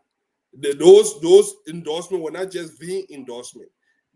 Right now, look, one of the worst things that are going against President Weah and his men is that people do not trust them. Tell me, you got Alex Tyler. Alex Tyler was on the other side. You got Jim Barney. He was just on the other side. And what did they do with those people? Look, you see what greed can do? You see when Ellen, look, whenever you make an agreement, your word should be your bond. Ellen knew how to keep her word. Ellen formed a team of rivals. That's what brought people like Eugene Nangwe, Samuel Tuwe. She honestly made those people to earn living in the government. She did not form a court government. Look, Ellen divorced herself from the Unity Party and went on to run her own thing. She brought all kinds of people on board. Say what you can about Ellen. I do not like some of her policy, but Ellen gave most Liberians an opportunity. If you were competent, she afforded you some opportunity, whether you were in the opposition or not, to be on board. When George Weah came, they want you to go on the sycamore tree, take blood oath, sign this, you got to do a loyalty test, do all kinds of nonsense. It was never about competence. It was yes, sir, yes, sir, yes, sir to the master. And that is what's happening. So tell me now, who in the right mind want to entrust their vote with this kind of government? When after October 10, they could kick you to the curb and say, you know what? Look at Eugene. Eugene left from here. Did all kinds of things. A lot of enemies. Look what it did. If you are not part of the inner circle of that court, you do not survive. Only those that are part of the inner circle can say things, do things, and get away with it. So let me ask you, let me go to Eugene on this one. We got to go to the phone line. So Eugene, I want us to play the clip because it's very disturbing that the president will be quiet. You muted, Eugene. You muted, Eugene. Before you play the clip, can I just give me 1 minute to say something? Stanton, right now where I sit, put the politics aside. I feel sorry for President Weah. You know why? I feel that President Weah looks like a woman that was in a beautiful home with her children and her husband. They had a nice family home, very beautiful. They were doing well. And someone came and that woman trusted that person. And that person destroyed that home. President Weah right now is full of regrets. He followed Madam Salif. But Madam Salif's son was arrested, handcuffed, and sent to prison, tried. But I want you all to open your eyes on this platform.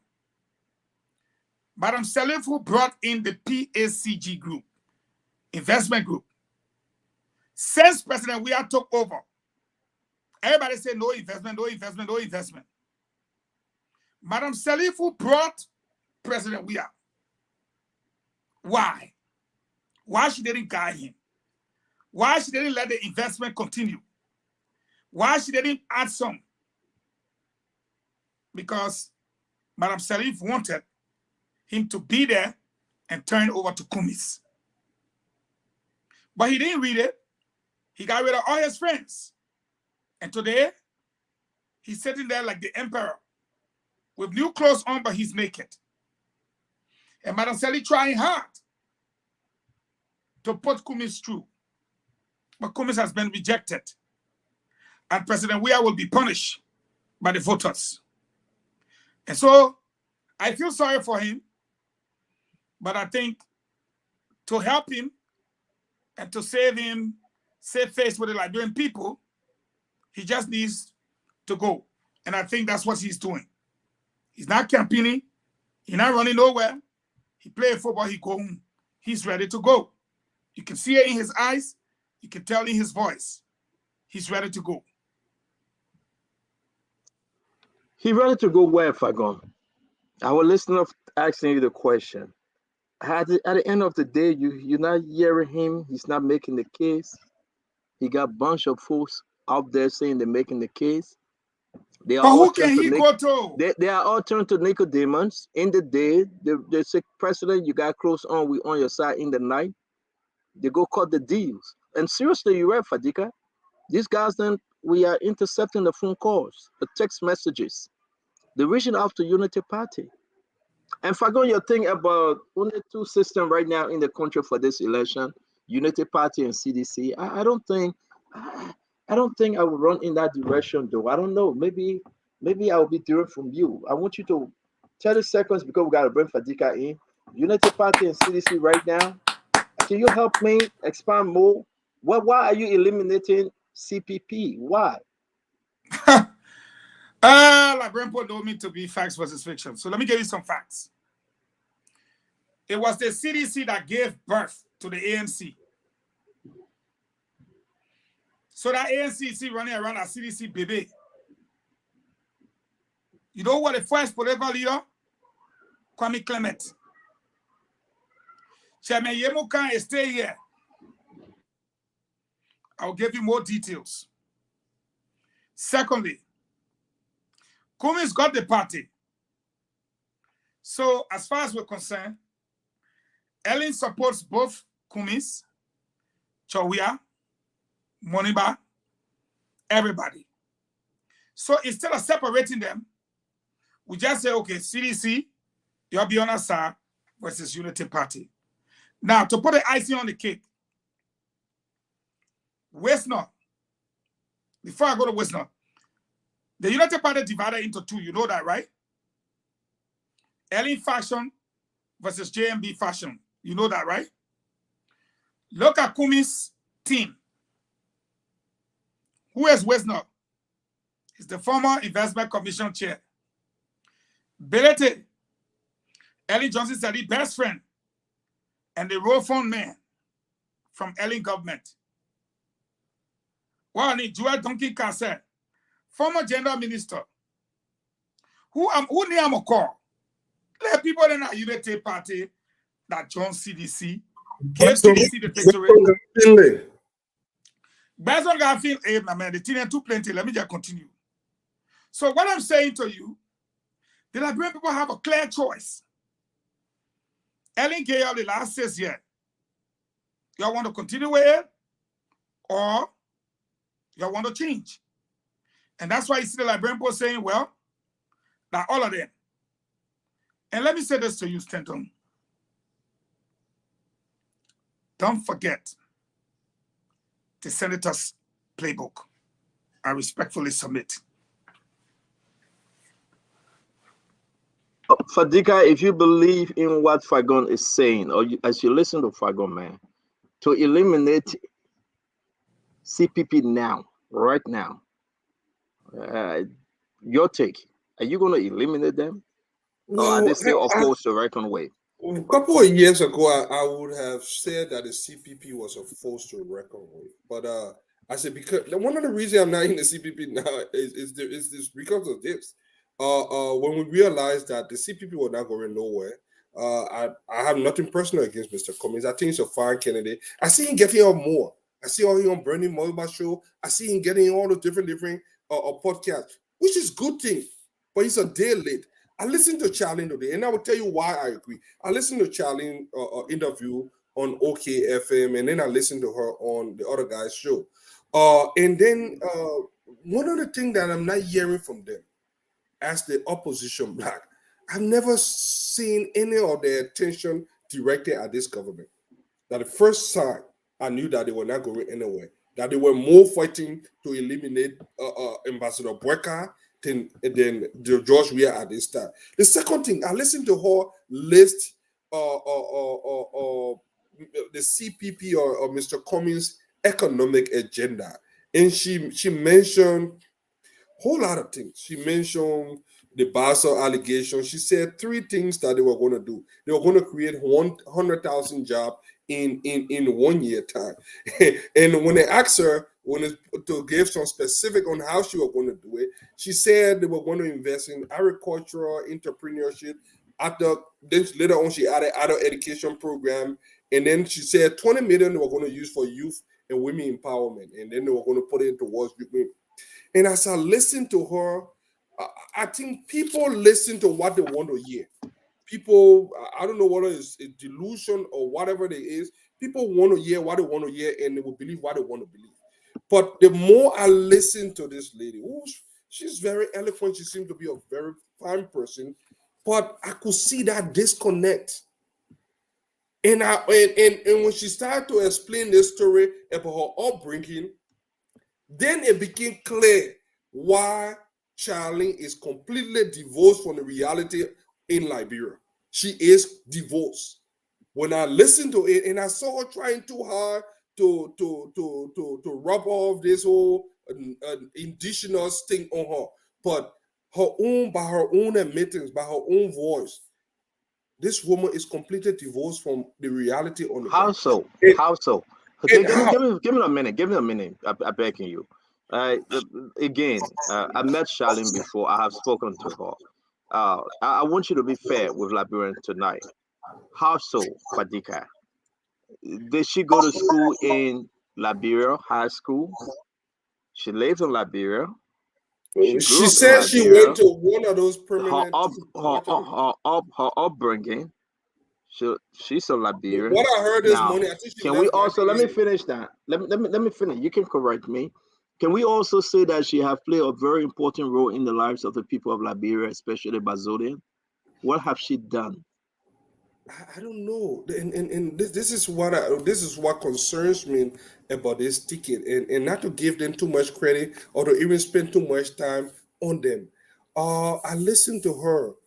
If I got her right, I think Charlene said they left after 1980, and she was about 8 or something at that time. I think she said she left Liberia at that time, and then later on she would come back. I think she went to one TR something school. I think I wrote it down, and then she went to JJ Ravel. You know JJ Ravel. JJ Ravel, even now, is still one of those. So what was her fingerprint? What's the Charlene fingerprint on There isn't much. There isn't much. The only place that we have seen her is getting involved with a lot of those legislation, a lot of those concession contracts that she seems to have some legal oversight over those things. And Let us Liberians tonight. It's very important. Let's be fair, Fagon. Fadiga, I'm sorry, but let's be fair, Fagon. What is Charlene's fingerprint? Those are the things that I'm telling you. Her fingerprint that she have left or marked somewhere. Now she can be elevated. In Bassa, okay? I'm not talking about the entire Liberia. What have she done? What's her fingerprint? Is this one on Cummings? Is she dragging on the Cummings umbrella, or can she speak like I did X, Y, and Z? Go and nothing. See? Nothing. Help me out. Help me out, Fagon. Nothing. Well, I think Charlene is a smart lady, but smartness does not equate to being a knowledgeable person, or it cannot in no way suffice for being an astute statesman or stateswoman or a politician.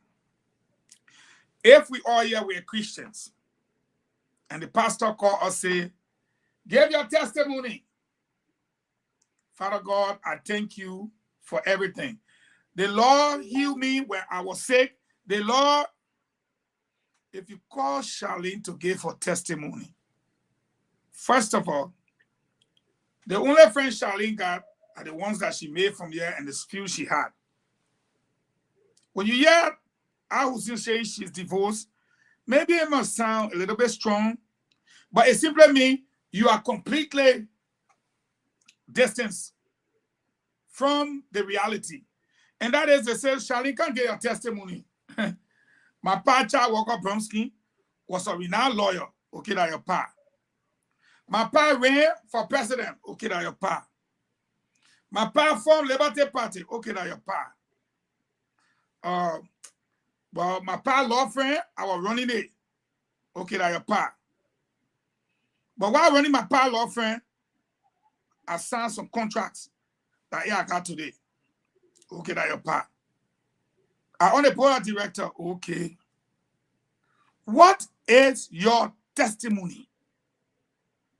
It will be even now that Charlene will even go in some places for the first time in her whole life. So was Charlene a politician? Well, let me finish on this note. I beg you. It will probably be Charlene first time even going to Grand Jide. Before I say Grand Coup, Bokon Jide, you know it. You know it, Stenton.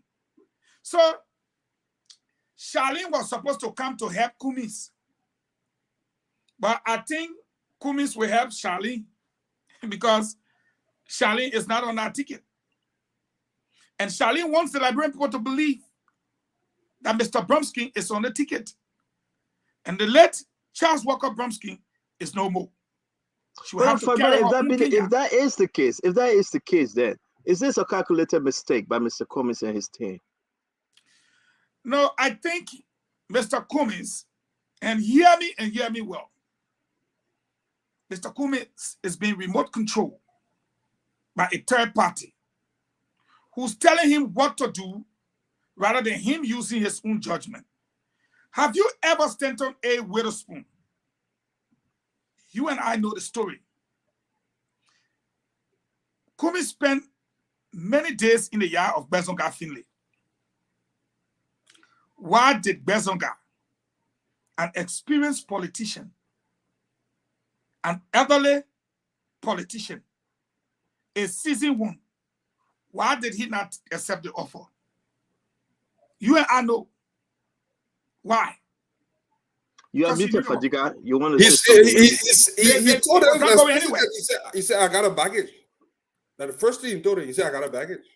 He said, well, I'm going to go anywhere. My man tell you that thing, my man, I heard the thing. The man say he got a baggage. But we are talking about two things over here. Fadiga, you coming in. The testimony issue about Charlene Bromsky. The Liberian people want to know her testimony. The Lord healed me. The Lord set me free. The Lord blessed me.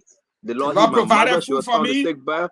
Oh, I was coming. I saw manna falling down from heaven. That's the miracle. What is Charlene miracle? What's your testimony? Now, the Liberian people say, but what's your fingerprint now?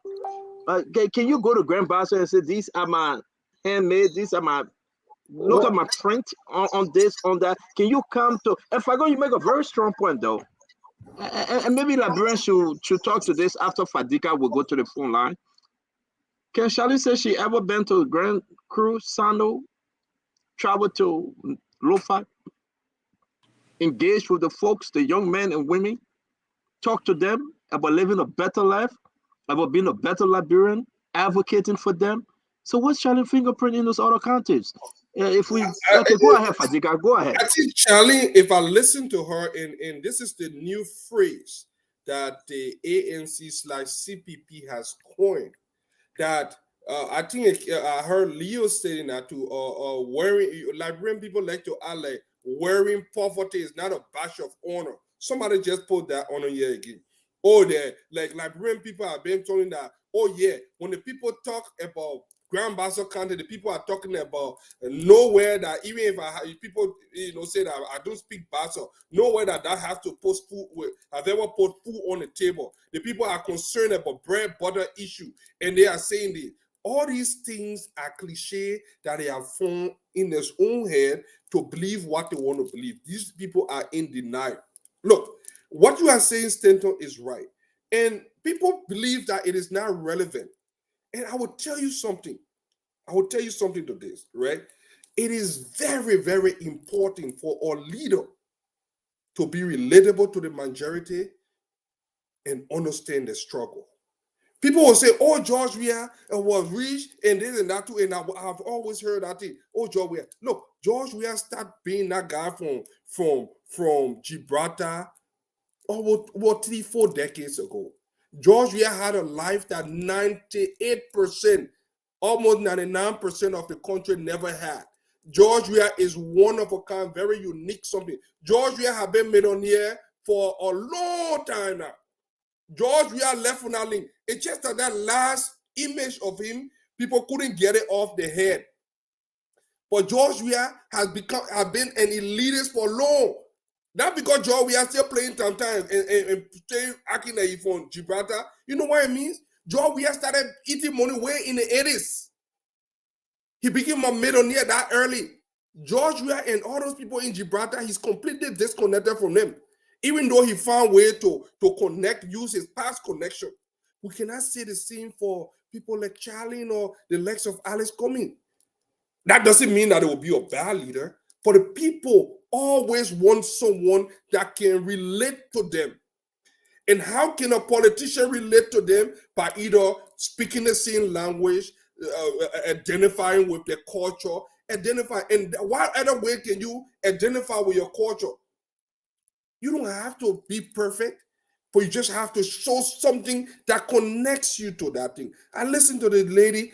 She said she went to SPS, JJ Roberts. She left in the after 1980. That's not a bad thing. But as she narrated her childhood and everything, then it became evident why is it that she doesn't understand the people. Why is it that she's culturally ignorant of a lot of things that go on in the country? And why I just said, Fadiga, I'm sorry, because we got to go to the phone line. I just like to keep it so simple. Let me end it one point. Look, if you follow Charlene, if you follow her footprint in Grand Bassa County, I was born and raised in Buchanan. I graduated from high school from Buchanan before I even moved to Monrovia. So that's how much I know about that town. Look, Chad Bronskin wouldn't have been Chad Bronskin. Look, we're in Liberia when Chad Bronskin rose to permanent. When he was the first person when he became president pro tempore and attacked Taylor at that time. Everybody in that town thought that Chad Bronskin would have been the next in line. Had he not allowed Chancellor to destroy him when he came back from the U.S. He should have just stayed in the U.S. when he ran away at that time. But that's a different story for another day. So yeah, Fadiga, we got to go to the phone line because it's very important for us to do this. I beg you, my brother. Fagon, take us to the phone line on this note. Where are we when we talk about the issue about Charlene testimony, Charlene fingerprint? We're going to ask Liberians, though, maybe because she's just not a politician. Can that be her defense? Can she say, listen, I'm a brilliant woman, I'm a smart woman, I earned this thing, I'm not a politician. The Liberian people gave me the chance, and I will prove myself. Let me say this. Stanton, her lawyer is a damn good politician, trust me. But you left from here 1980. You're just coming back. Why you think if Charlene is not in OKFM studio, in fact, anybody who hearing me, if y'all got that short video of how JMB helped Charlene's mother from Charlene Umboff to finish CWA, and he was the registrar. She ran a campaign right there for JMB. That's the tape I'm going to be playing when I talk about JMB educational policy. That even Charlene herself, when JMB did not think about president, and Charlene was not even born, JMB was sacrificing his job and his survival for her mother to get an education. And who told the story? Charlene. What I'm saying to you is this. Charlene brings nothing other than I am the daughter, and I'm being very respectful and honest. I am the daughter of Charles Walker Brumskin. Please reward me. And that's why most of the Bible people say, your father earned his stripes. You must earn your own. You're not riding chariot on your path. Because of that message to Charlene, Charlene have not missed a day without being on a radio station or on a talk show. But you see, that's where they make the mistake. Go sit down on the talk show and entertain the woman who's selling corn. Then when you finish, you say she will vote for you. She don't know you. You have not interacted with her. It's like the guy they call Dash Morgan, Anthony Morgan in District 10. Every day the man going from people house to house to house. Today they go home, all the proofs. The man neck to neck now with the other people and nobody knew him. He's working with the people instead of talking to radio. So Charlene, you already stay out of the country. Since 1980, you just coming back like I said. You think talking on the radio will bring the librarian to you? I don't think so, Stanton. So, in fact, we've wasted too much time. Yeah, no. I understand. I understand that we're gonna have time to discuss this. Listen, I had a long conversation with somebody in a very long time. I have not spoken to them. This is Stanton. I just want to know the Charlene testimony. What is she giving the Liberian people? Is she more than a baggage to Cummings, or Cummings is just a baggage by himself? We're gonna give everybody the chance to call in and let the Liberian people listen. Aaron Kuban, come on, let's take some phone calls. I have an interesting story. I don't understand James. He can just flash these things. All right, James, don't play that. We'll keep it for another day. Let's go ahead. Let's take some phone calls. Why are you keeping it for? Just bring it, let the people be able to see what James can. Go ahead, James. Play. It's short. It's 30 seconds. James, play.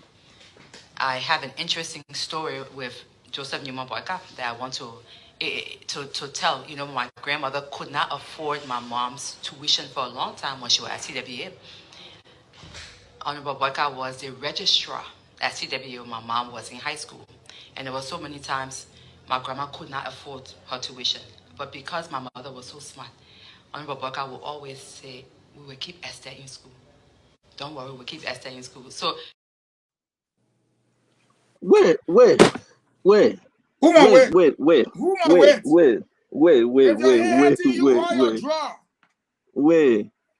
she say Honorable Boyka assisted? Did she say Honorable Boyka assisted her mother in school? Yes, sir.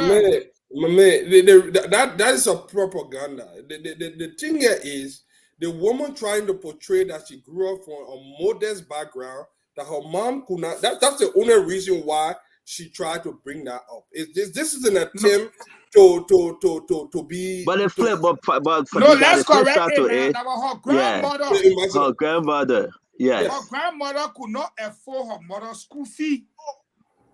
So Joe Boyka now put a job on the line and say, we keep Esther in school. Don't worry. What's that story? So Charlene was nowhere around. Charlene was still in heavy, sitting there with Jesus' other brother, the youngest one, waiting to be brought here. We're talking about Charlene Ma. But listen, guys, let's go to the phone line. Charlene was not around. Let's go to the phone line. But listen, folks, we want you to call. We are speaking to Liberians. So when people say, what has JMB done, Stanton, please tell them that JMB sent Charlene Ma to school. Charlene Ma and Charlene Grandma, Charlene Pa. So let's go ahead. But the question I have for you, Liberians, though, to show us some of the fingerprint of Charlene Bernstein. Is this a more problem for Mr. Cummings? This is a better choice for Mr. Cummings. We want you to understand that. Just be respectful. You know, we got to respect her. But tell us, is that a better pick for Mr. Cummings? And Fagon saying that it's a two-party race right now. It's not even three. He have eliminated CPP, something I would not do because I think CPP stand a chance. I don't know the percentage-wise, but it's still a chance. Liberians, pick up your phone, talk to us, politics, anything. But again, I'm asking you, Mr. Cummings, what do you think? about Mr. Alexander Cummings? Is that a pathway? Just tell her, is that a pathway for Mr. Cummings right now? He got a fixer too. And real quick, let me show this to Liberian real quick. Who started the fixer thing? Was it Mr. Cummings or it was Ure? Now Ure thing, man. Look at Fadiga is frozen after he put in the. So Ure was the fixer. Yeah, Ure was the fixer. Wow. Fadiga, are you with us? Are you sleeping? Yeah, Ure is a fixer. We all know that. I mean, these guys, they even play your right. You know what? I think Ure got copyright to that name. So Ure gonna sue? Ure will sue. They'll be in court. Just because Fadiga know Ure a businessman, let money be there. Why you pushing it? Ure brought a finger. Ure will sue. Ure got copyright to that name. So so anyway, let me mind my business. So Cummings want everything that Ure own. Even the they say he has coming to the venture. Oh, coming to the my man going out there, but may you read my mother. I cannot go that route. But Cummings want everything that Ure own, even the fixer name too. Fadiga, are you kidding me? I didn't know. Is this for real though? Is this true, Fago? Yeah, 2017 newspaper. You look at the team on the 23rd. You can see that. I won't put you in trouble. I want you to tell me, Papa, Ure can fix it. But so, why Cummings behind Ure like this? Even the newspaper front page headline, all the men took it from Ure. Well, why are you even going that far? Ure have already contacted a legal team. 4 months to election, Ure coming carry the day to court for fix. But I go to the phone line. Our fellow Liberians, we want to say thank you for joining Spoon tonight. We're going to wind this thing up. Go ahead, talk to us. Talk to tomorrow. We'll have Abraham Darius Delon. It will be very, very interesting. Delon said that Madam Salif called him. Madam Salif spoke to him. Madam Salif called someone else. I'm not calling that person's name. All the guys there, oh my God. Kuben, open the phone line, my man. Let's wrap this thing up. Okay, so 077771075, 05551011075. And the numbers to call. Let's take this very first person here on the line. Welcome. Good evening. Let's hear you. Thank you. A pleasant good evening to you. Good evening to the panelists this evening. My name is Hussein, and I joined you from Jacob Town on the Peace Island. I appreciate Vacon and Fatiga and even the CEO for the analysis and articulating the politics in our country. And let me say this with all due respect to Mr. Cummings. After he made a very serious mistake, electing Madam Bronsky. Now, let's say that even the district she was going to contest, she was the winner in that district. That's the first thing you should understand. Graham Bassa had been his straight play by Yomri Kanka Lawrence, right? So if Mr. Cummings were named well for this country, after he was elected, Benete, who claimed to have popularity, who claimed to have control over a portion of Lima. After was selected him, but he did not. He was selected challenge. That was a serious mistake, and we want to appeal to him. We have the number. The the party has the number. We appeal to you to our opinion, like you said on one of the sister programs. You will not support the citizen in the second round. We appeal to you that we come to the Union Party so we can defeat the failure and miserable government that people continue to support. Thank you very much. Okay, let's take this person. Welcome. Well, thank you for having me on the platform. My name is Bilal Soare, and I join you from a Nizo resident this evening. Let me appreciate you guys for the analysis. Go ahead. And I want to appreciate you the network a little bit. I want to appreciate you guys for the platform, but I think it is important that Liberia should transcend from this level of, let's say. Hello.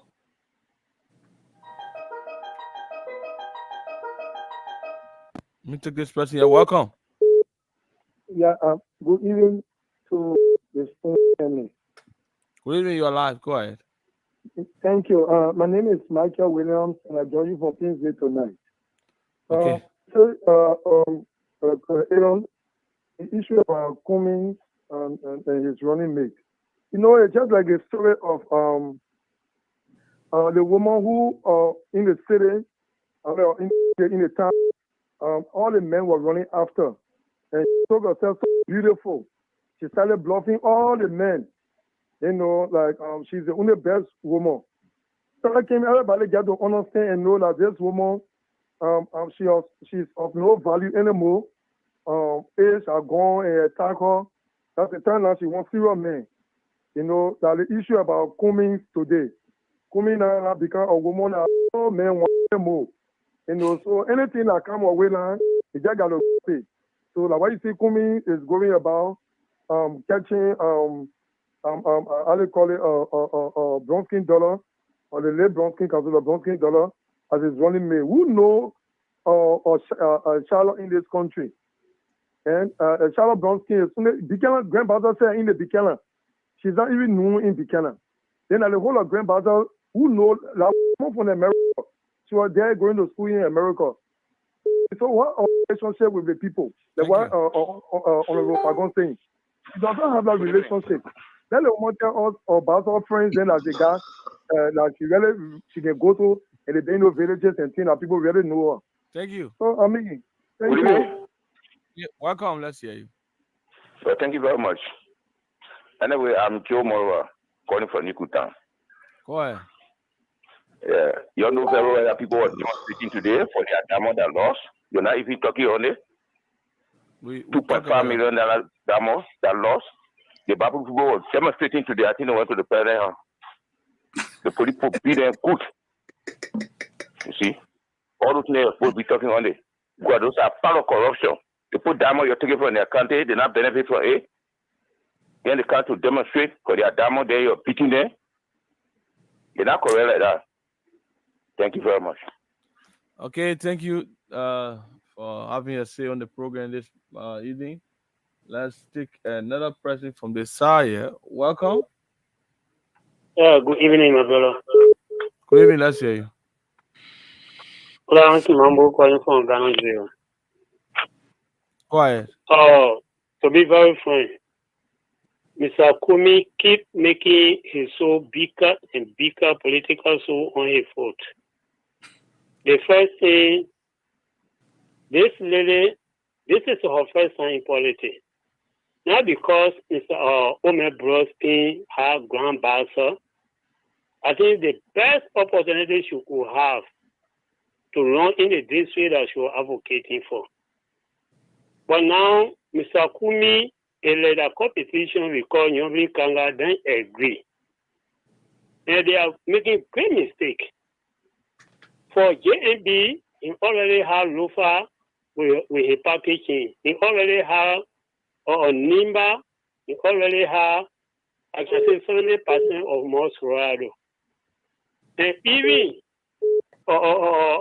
Kumi and the VP, what are the country they have? They didn't do their calculation. And again, they really have really spoiled her political career. Even if she divided Bassa people, even next time around she won't go by in the district, the people will already be divided. Mr. Kumi not doing well for himself. The only behind him. Let me ask him a question. Can you hold him right there, Aaron? If you can. Hello? Yeah. Can I ask you a question? You ever heard of Charlene Bronskin? Yeah, you ever heard of Charlene Bronskin before? Have you seen her in person? The CEO is asking you whether you've heard of Charlene Bronskin before or you've seen her in person. Thanks so much. Only recently when the political season came about, I had not seen her in person. Although I know the law frame, I've been there over and over, but for some time I had not been there. I had not really seen her in person. I only heard about her during the political season when he declared to run in, one of the districts in Grand Bassa. Okay. But besides that, I had never ever heard political name of her. But equally, I guess other people. Can you ask him? Can you just ask him? Because presidency. Just hold on a little bit. There's another question. Can you ask him? Do you think Mr. Cummings? Do you think Mr. Cummings made a mistake by choosing Charlene? The CEO is asking, do you think Mr. Kumi's made a mistake by choosing Charlie Bronskin as his running mate? Let me just be very frank with you. On the beginning of Mr. Kumi political season, he always making mistake. Even when he created ANC, the first word from Mr. Kumi, he can never ever be VP. I think Mr. Kumi could have created a political career by going under JMB. I think from there, the CPP were going to continue elect. In fact, Mr. Kumi was going to have 3 terms. He and JMB could be 1. He alone could be 2. But now, some people fooling him, they political, I don't even know how to describe them. They have been glamoring on the country. They are the one convincing him, eating him. No, sometimes I can say that I really, really feel for him. He not even understand Liberia politics. They are only fooling him, eating his money, and at the end, if Mr. Kumi can't take time, it will be like certain past politicians that what they wanted in the country, they never get it. Okay. Thank you. Thank you. Thank you. Let me take this person. Welcome. You are live. Go ahead. Thank you, Aaron. This is Samson Male. I'm calling from Buchanan, Grand Bassa County. Samson Male from Buchanan, Grand Bassa County. Yeah, I think the CEO interviewing before when they lie and when they get out that political lie that Okanga was on the program. I was at Okanga son I did. Oh, okay. I live in Grand Bassa. Yes, yeah, you're right. So make your point. On Radio Duba. Okay, go ahead. But you're a little bit low. I don't know what's the issue. Go ahead. Hello, you hearing me? You hearing me clear? You're much better now. Go ahead. Okay, I say the whole of Grand Bassa County monitoring you up on Radio Duba. Oh, okay. Somebody just relay out there, which is a very good thing for us because to listen to Spoon on the radio station is a greater opportunity for the people of Grand Bassa County. I just want to tell the CEO and whosoever listening or Falcon that Kumi like he owe former presidency somewhere, some part of the planet that he went there and say I owe presidency and had to pay. Because I never see anybody who so eager to be president for a country that you don't have any stake in. You don't have a country. He was, I mean, who's that? Kumi, Honorable Kumi. He was born 2017 in his own country. 2 people voted for him in Maryland. Now you say you don't have anything in Maryland. No, that'd be factual now. Is that Mr. Kumi's got 2 votes from Maryland? It means in some kind of small town, some kind of small precinct. He got 2 votes. Then he make another mistake, and he took another stranger to stranger. You took Honorable Bronskin's daughter, who was so conservative in past time, even to shake people in Grand Bassa County. The Bronskin children, at least their father did well. I'm sorry, there's a heavy downpour of rain. I don't know whether you hear me. Go ahead, we hear you. Yeah. So Charlie was so conservative, that somebody who people don't shake him so easily. It was through Madam Nyomlikanga Lawrence election, 2020 election. She came on board and she had a Charlie's injury where she wanted to show all herself and betray the struggle today, and then continue to betray her own self, betray her own struggle, because she was making a little mark when she wanted to be representative in a district, District 3, Matthew Joe District. Today, she's betrayed herself because she was not destined. So she went confused with coming to explore her political career in Grand Bassa County. Today, if you monitor serious radio stations in this county, the CEO and Aaron and Falcon will listen to me. If you monitor several radio stations in this county, when you do opinion poll, Charlie kill her political career. A lot of people angry with her. She, I was the last child for my father, and my father and my mother don't really like me because I'm not fine. I don't do. I will not find. But let's check this guy a little bit, Kevin. Aaron, what do you mean by Charlene wasn't shaking people's hand? People want to take me back. Then I continue to hold my brother, you get me? Yeah. Yeah, Hello? The CEO wants to quiz you a little bit. So Yeah. The man said Charlene and Grand Bassa were refusing to shake people's hands. I mean, that cannot be true, man. Can you ask him, Aaron? He's not hearing me. Ask him. Did you understand me? Come back. He's Aaron saying asked the man. What you said about Charlene Bronski was not waiting to shake the hands of other people in the county. He's finding it difficult to believe that. He's saying that it can be true. I'm telling you, I live here. I was born in Grand Bassa County. I'm a typical Bassa man. I live here. I follow Liberty Party almost like if there was a video show, CEO that people are witnessing is like that is going to an end or whatever it would be. I'm following and I continue to follow Liberty Party. Charlene, the Bronski children are very conservative in this county, especially with Charlene, who just started learning how to hug people. I'm telling you, I'm not mixing my word. I know what I'm telling you. Today, she's showing cake to Senator Lawrence, and she feel that because when Bwaka said, Pastor Paul vote divided. I mean, and other people say Bwaka was wrong, and that is true. Where it came from, after they announced Honorable Kuhn, and after Senator Lawrence endorsed Bwaka. Thank you. All of them were feeling that the senator was going to go to Cummings. He's all around here. We couldn't agree, and that couldn't happen on planet Earth either. Thank you very much. Thank you. Can I take more calls? Yeah. Take more calls. Okay. Let me take this person here. Welcome. Hello? Hello. You are live. Go ahead. All right. My name is Pastor Darrell. I do join you from Boston, Margibi County. From Margibi County. Welcome. Let's hear it. All right. I'm so happy to hear the Senator Darrell talking and disclosing some of the issues that many Liberians are ignoring when it comes to it. You know, how would it be that you see a senator taking more than 200,000 or closer to 400,000, which of course the salary is 20% in Liberty and the rest is in US. But one of the things that is really killing us here is that the big man mentality in Liberia. What do that mean by that? If you see, like, let me just example on the senator which was then speaking. If we see Senator Darrell at Boston, everybody would like to go around him. Oh, our power for him to give money.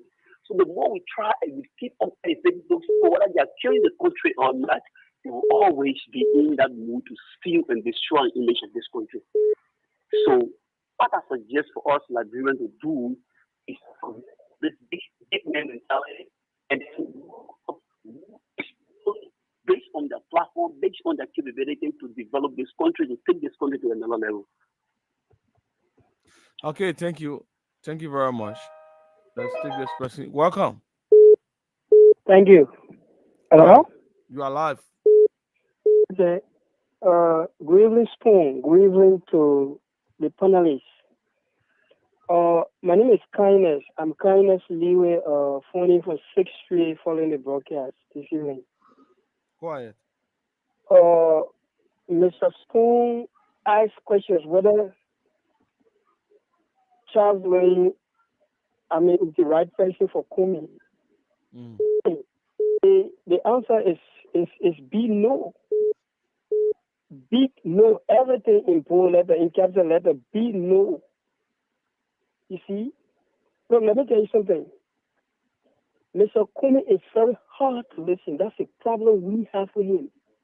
He's very, Are you a member of the CPP? See that? Are you a member of the CPP when you said that's the problem we have? I'm a member of the CPP.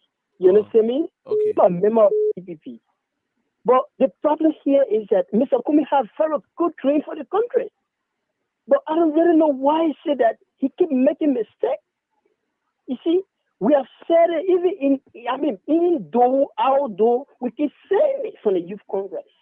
That think things well before you make decisions. You see, you're going as VP to broadcast should be the best option for 2029. You see, you know, you see another stranger. You see, what we went for in Grand Bassa, that just mess Sherry, I'm sorry to say. You see, I'm sorry to say, and I will make it public tonight. I will actually resign if I'm not no more today member of the CTP.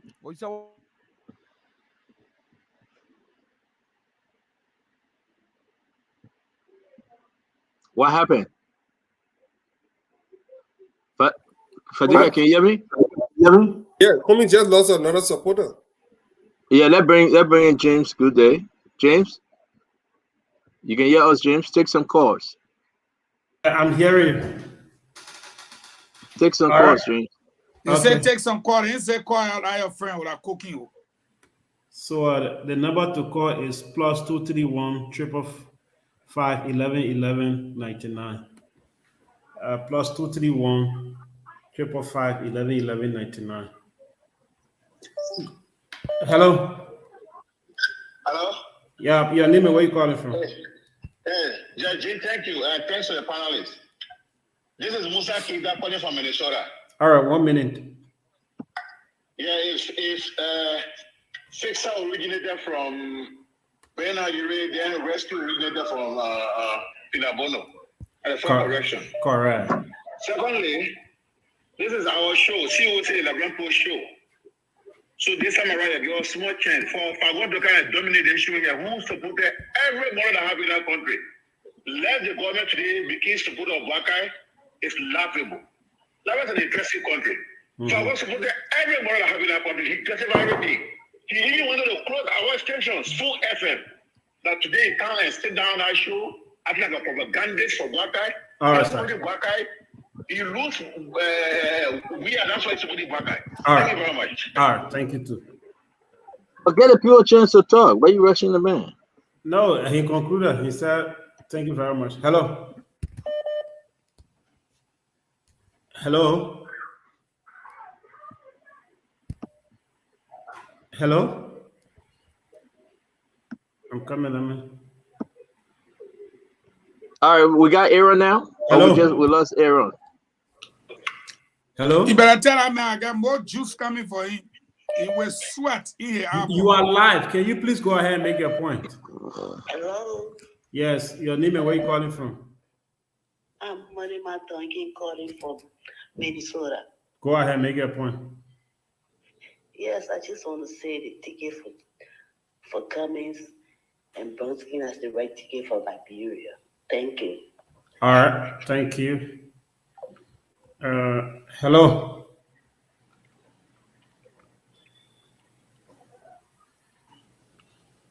All right, so we go try to bring in.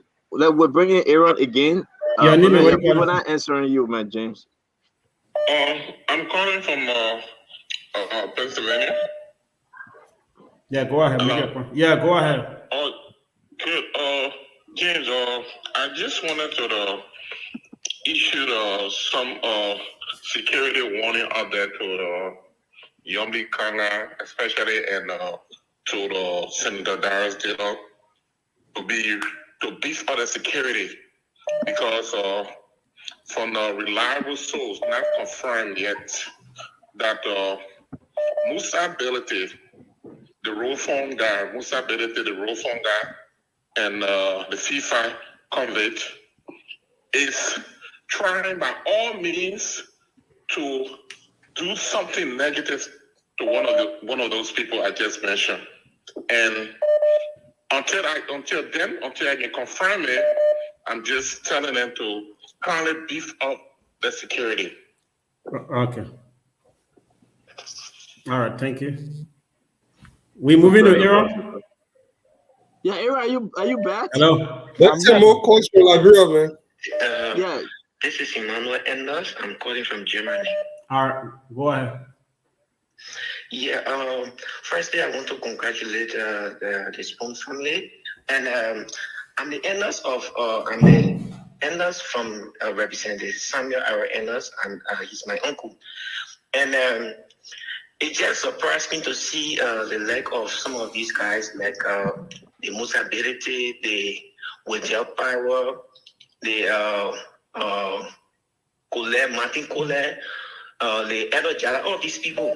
These are people who I know personally. I have worked for them. That Musa Berete and Savi, these are just colleagues. Even when Ben Savi was with Liberty Party, I also served as a Secretary General for forget about the history. Just make your point. For the elections of just make your point. Make your point, my friend. We don't want to. Make your point and forget about the history. So I just want to lay the basis to tell you that I know these people. These people are very corrupt to the extent that they without power or horse at Congo time. After the 2017 election, even present with their power of Ben Savi, they sold 2 Liberty Party pickups. If you can recall, go to the record, you see that with their power, horse got burned at the Congo time power. To tell you that these people are very corrupt. I have worked with them. I've worked for Ben Savi personally. The record is there. I used to service his air condition in the room of Ben Savi. So these people. Okay, so let's just move ahead now. All right, thank you. For Liberia. All right. People are just that's just all. Thank you. Thank you, sir. I should continue or go to Aaron? Ben get mail. Let me. I have to take this here. Welcome. Hello, Aaron. Yeah, go ahead. I'm sorry, I have to let you go. Yeah. It's a serious case. You are live on the radio. Are you aware? Yeah, okay. I know. Go ahead. Aaron, the only message I have for Musa Berete, that he take it easy. Let me put it a simple way. Take it easy. He playing with something that hot. So let him handle it the right way. We know we know his plan, but let him take it easy. Number one, he had his Accra party era. I think he should be doing his things there, not to play with Liberty Party or play with Nyombli every time. That thing he's talking over there, if anything happens to any of those people, we will not guarantee him. Thank you very much. Okay, thank you for having us say. So many calls here. Let me take this person. Welcome. Good evening, sir. Good evening. You are live. Yeah, thank you. My name is Tite Mato, and I join you from Bannersville this evening. Okay. Let me say thanks to all of you for the platform. My issue has to do with Musa Berete.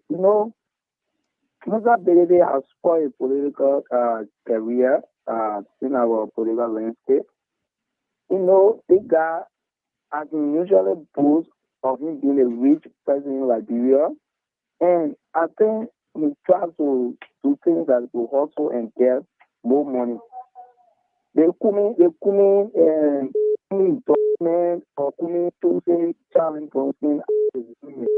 I think I think it to be very wrong. Yes, because how many people or how often Charlie Bronson name are banned in our political landscape? How many persons know Charlie Bronson? I can tell you for free, Charlie Bronson, where she was born in Nima, I think she have more people that support them. That's all. So if Charlie Bronson today can be a running mate to Kumin, I think Kumin himself too. He is not ready to go anywhere or to be recognized as a presidential material. So we only tell Kumi that he should wait or endorse the ambassador Joseph Nima Boakai to come together, to support every win and towards election. Then we can make giving ambassador. But for him to become president, I think it will be in 2029. Thank you. Welcome. Thank you. Let me say good evening to you and to all of your panelists. My name is Bila V. Soare, a member of the ANC, and I join you this this tonight from Monrovia, precisely from the Nizo Bill. I listened to all of your panelists, and I think they laid the platform, they laid the premise of their argument very good in their view and how they understand things. But I think it is important when we listen to Spoon, we expect people to come up with credible information and be balanced in as much that we have our political disagreement. Having said that, you listen to somebody, the CEO asks Fadiga, what are some of the things that you think Ms. Charlene Bronsky brings to the table? He said nothing. That is to tell you that people do not want to be objectivity to certain issues, but wanting to put complete propaganda and laugh into it because they have that. That is not politics. That is not how we understood politics. You said Charlene bring nothing to the table, nothing absolutely.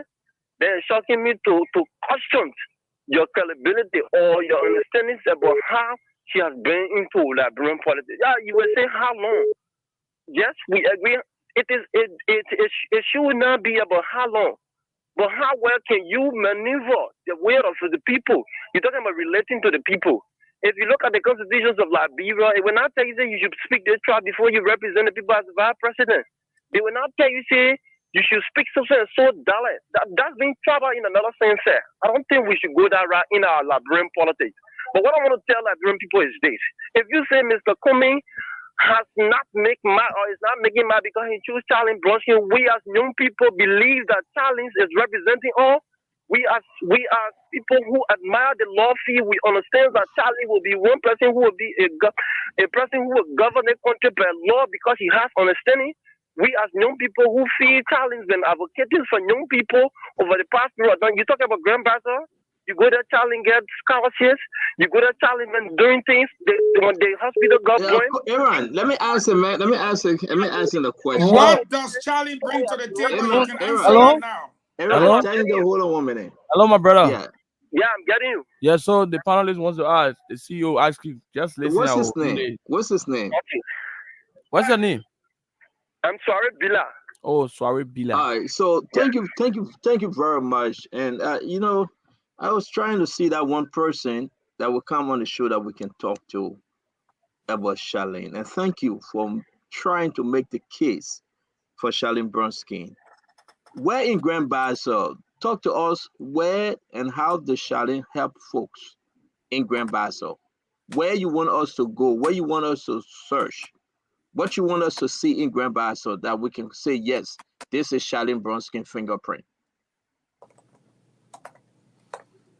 Did you get a question? Okay, lastly, I heard the CEO talking about you talk to how Charlene help people in Grand Bassa. Ma'am, like I was saying. No, I didn't. No. Aaron, you know the people not hearing us. Try to relay the question. His question is, where can he go, or maybe can Liberians listening to you, where can they go to show proof of Charlene Bronsky intervention in Grand Bassa, and what does she bring to the table as an individual? If you're claiming that she's been doing well in the county and other parts of the country. Okay, concluding or getting some instances of some of her doing. When the hospital, the government hospital got burned in Grand Bassa, you and Michelle is aware. Charlene donated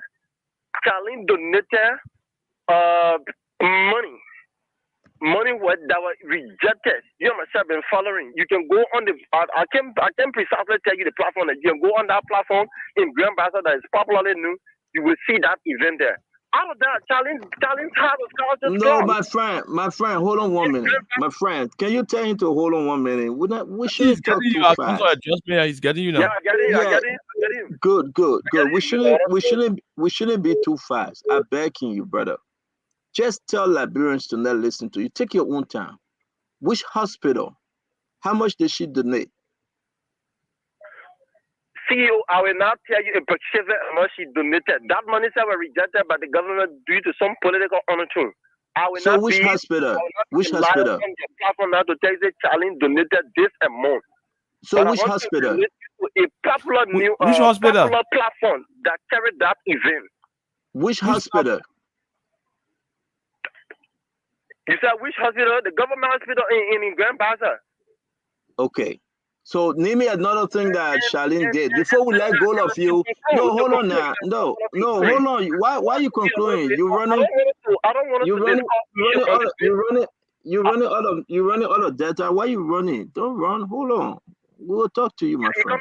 You come here a little bit low. Say that again. Okay. I just want you to let me ask you the last question. With the exception of the hospital, what else can you point to that Charlene have done for the people of Grand Bassa? Be specific. Yeah, I think got to help me because the water spoon is coming a little bit. Please help me with that question. Aside from the hospital's contribution, the contribution she made to the hospital, according to you, what else can you point to? She's bringing leadership to our country. She's represent one of the. No, that's not the question. That's not the question. That's not the question. That's not. Aaron, tell the man, you killing me, Aaron. You see, you're talking about tangible, not talking about. Yeah, don't say she bring leadership. I'm asking you, what else have she done? Say you point to the hospital, point to something else. Intervention. I don't come here with that. All right, let him go. All right, let him go. We'll have him another time. Thank you, folks. Let's try to do this. Let's try to close. Thank God. Yeah, let's try to close because it's kind of hard. And I appreciate the young man though. He's trying. I mean, I give it to him. He's trying. Guys, this is exactly what we are talking about on the show. It's hard for you to point to that thing, that one thing. You know, it's just hard. If I'm gonna say you went to the church and you said, Jesus Christ, heal me. Jesus Christ, make me walk. Jesus Christ went and said, stand up and walk. People saw the man. He stood up and he walked. That's a miracle. That's a testimony he's gonna give. Help us. And this goes to the CPP people too. Please help us.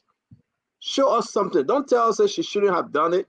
Don't tell us, say, well, it's not a requirement. But just tell us something that Charlene have done that we can relate to. Not about her father.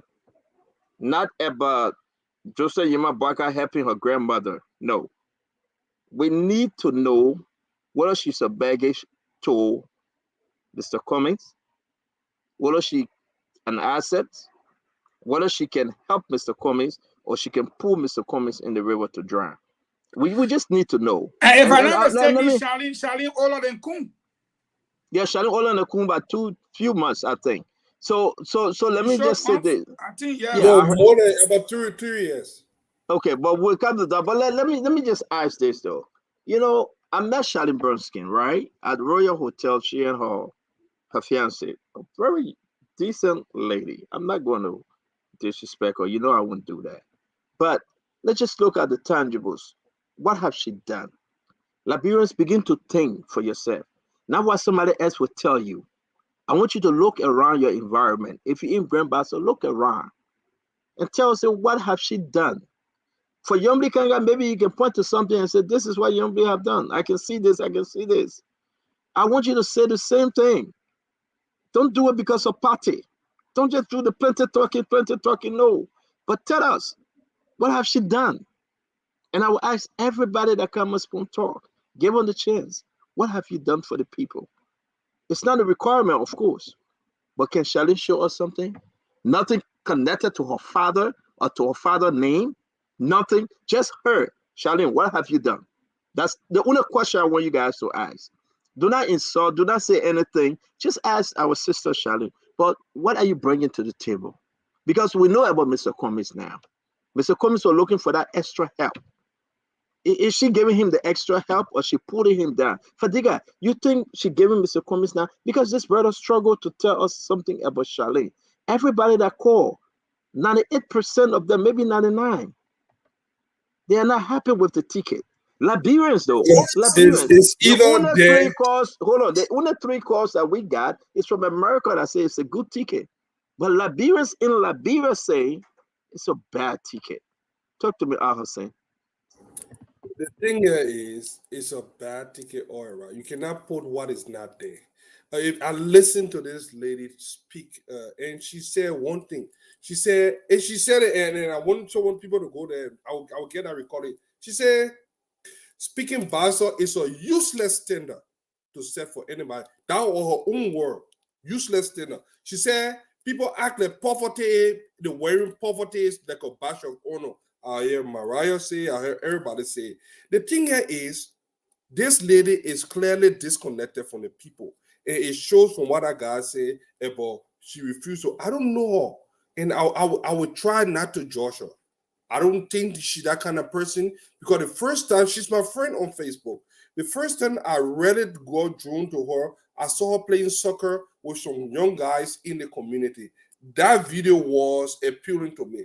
And when I look at her, I said, this lady has a future in Liberia. My only problem with Charlene at this time is that she has strewn, I don't know whether she still have a chair, but right now I say she has strewn her political career away over Cummings, whatever ambition that he has, and to run behind his ambition. Because honestly, Charlene, one of my friends from Bikino, we grew up, Chokon Bakon, he wrote something on here, and he lives in Bikino.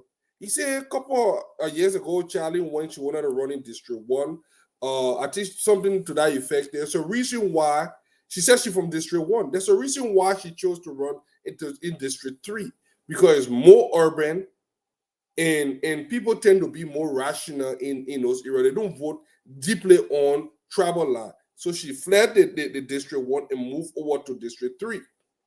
And for you to just surface out of the blue and come to the people that they don't know you, look, there is something called relatability. You can put all this policy on the table. That's one thing. But you have to be relatable. There is a good reason why people believe that someone that has been down there with them will easily understand your problem. It's easy. Have you seen some people that have been wealthy all along? They have this cultural shock. They do not even know how to talk to people. They do not even understand what it means to go do grocery shopping. Some of the millionaires that have never gone grocery shopping before, how can you understand? And then the biggest excuse they say, ARC George Weah. George Weah have been a millionaire. Stop putting George Weah in our class. Not because he still behave certain kind of way to something, but George Weah have been divorced from that class since the 80s. George Weah had an opportunity that 98% up to 99% of our people never had. A millionaire went up to all the best countries in the world. So I think that's the disconnect. And when you ask me, what does she bring to the table politically? Nothing. Economically, what competence-wise, she is competent. But politically, he was using her for political reason to get the Bassa vote. Is this happening? So people say, oh, that far put food on the table. No, you must win first before you can put food on people's table. Nobody care about all your food, all the promise. How many times politicians promise? So that in your promise, oh, we'll do this, with Coca-Cola. You have to first convince the people to vote for you before you can talk about why you did the Coca-Cola, you will bring it in Liberia. And the reason why they're not buying your story, because it's not adding up. And when I tell you, say, do not put a Charlie Bronski and Alex Cummings on the same ticket, there is a reason. There is a deep-rooted history of marginalization in our country. And a lot of people, even though they will not say it publicly, they fear certain kinds of name. It doesn't mean that all people are saying that. Look, what is the inclusive? Why can you be? I'm tired. Cummings is not a serious candidate. Really and simple. I'm not going to waste my time. What do you mean? What do you mean he's not a serious? Fagon. Listen, let's try to watch out. The man, since 2017, the man been running. Fagon say since 2007. It's a waste of time. What do you mean he's a waste of time? How can you be this culturally insensitive? This is Liberia. This is a country that is now dominated by indigenous. You do not want that perception. And people will not want to say, oh, divisive. It's not being divisive. I'm being real here. I'm being real and honest. A lot of people will not say it. But when you go in your little comfort, they feel very uncomfortable with this ticket, and they have a good reason. Because you want to have a rainbow government, a government that is reflective of the general population of that country. Because people fear that there could be mass polarization. People fear that they will revert back to whatever it is in the 1800s. Are they wrong for thinking that way? No. Are they sin? When these people no, Charlie is deeply involved with this. No, Fadigas, that was the man. Where the people going before you just spend almost 1 hour? We now let us start talking about Ambassador Boyka. The most important thing on the show after Dylan left today, she have been that tip where a certain mayor, and I'm going to use the word. Certain mayor. Mayor threatened the Attorney General, the mayor who the Constitution gave the power to argue with the president. A certain mayor.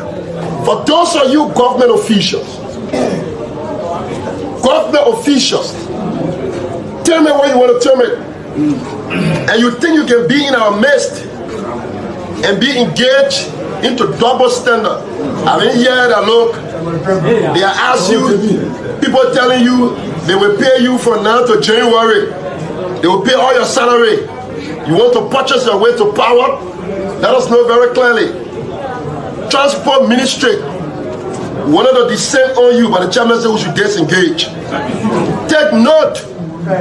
We are aware of your interactions. If you are a lawyer to habit, if you are a lawyer to certain lifestyle that you cannot afford to to disengage with, on the basis of that, you sit in this government and you begin to assist and facilitate against the interests of this government. Want to say to you, be forewarned. It was so good that the chairman intervened immediately. We were prepared to unmask and shame because it's painful when young people, old people who go on the caution sun and vote for this president and stay bare in mind and remain hopeful. And some of you who accidentally become privileged, accidental privileged characters, we got no issue with you, but we want you to have a conscience of responsibility, and you must be able, you should be able to understand that there's something got you here, you must be loyal to it. To be in transport ministry and be availing yourself to the detriment of this government, you need to be forewarned. The next time we will not forewarn you. The next time we will not forewarn you. The masses of our people will have a solution for some illnesses. You have to have some medicine for it. I want to say to transport, thankful, grateful to the chairperson who has said he takes seize of this matter because we have dossier of information. Dossier of information. A virtue as Secretary General of the party, in collaboration with the biggest intelligence officer, the youth chairperson, I furnish our offices with a plethora of information. And that's why we want you to be forewarned. Chairman, party remains supreme, we take heed, we not disobey. It's counting on you.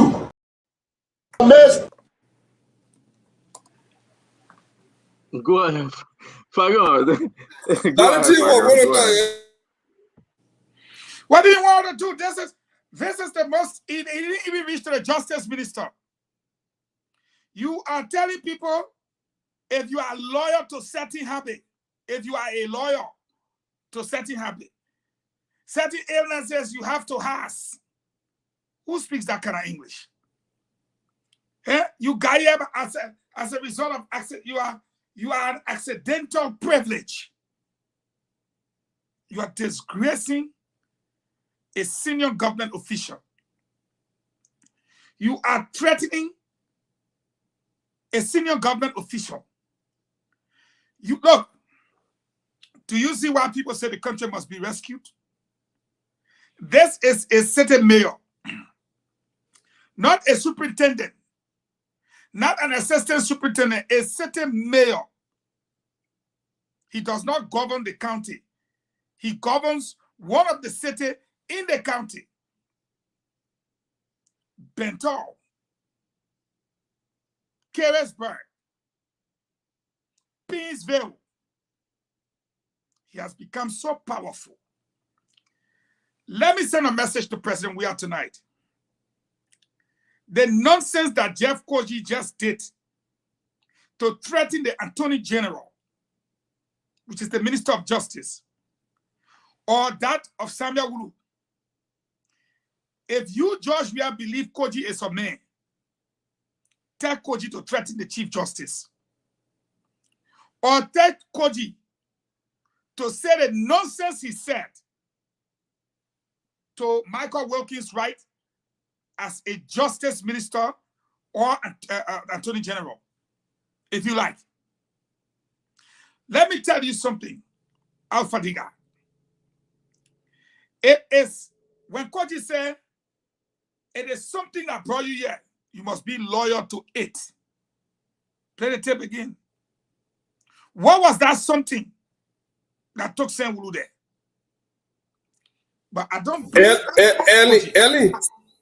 Ellie. No, that the power arrangement now, and we'll talk about it. That's the power arrangement. Sam Wulu, Besonga Finlay, Vani Salif, Eugene Angbe, and Daniel Zianka. 5 cabinet ministers on the power sharing arrangement. At the end of the day, look at the little boy. Look at the little boy talking down to the Attorney General, talking down to a certain government minister. The whole idea here is this. You can state your case without having to threaten the ministers. But why have press conference for something that's going to be internal? No, let's say it's not internal, it's political. Say accusing them of supporting the other side. But you don't need to threaten them that you are going to descend on them. In what way? You going to kill them? But Jefferson been doing it since Ellington, you know that, right? So you put... That's a history of doing that. No, you have a history. But you are in government now. And what I like to say is this, before I hand over to you, because me, I come and move from here. The Justice Minister probably, I don't know, but Kogi, with the power vested in the Justice Minister, should have ordered the Inspector General to arrest Kogi in the early hours of the morning, take him to the police station. He entitled to a lawyer. He threatened them. But he should have been arrested. But you know, he passing.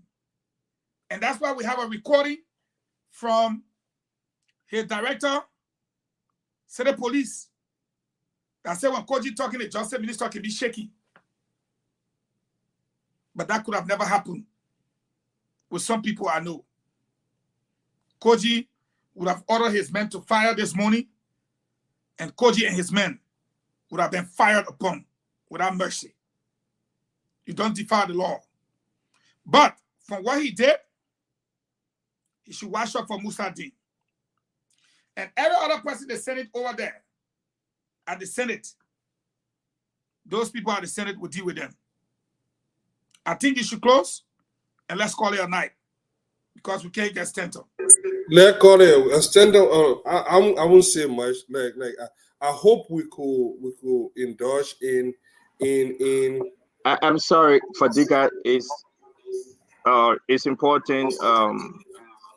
Let's just wrap it up. But I think that it was a good show, and by God's grace, we will continue tomorrow. Delon will be our guest, and we'll further discuss this issue. Fagon, I was going to play the clip, but I was just waiting for Delon. I want to play what's Delon on the show, so we'll play that clip again tomorrow. Sete Mayor. Thank you, James. Let's call it tomorrow. We'll be here tomorrow. I'm out. James, come wrap it up. I'm out.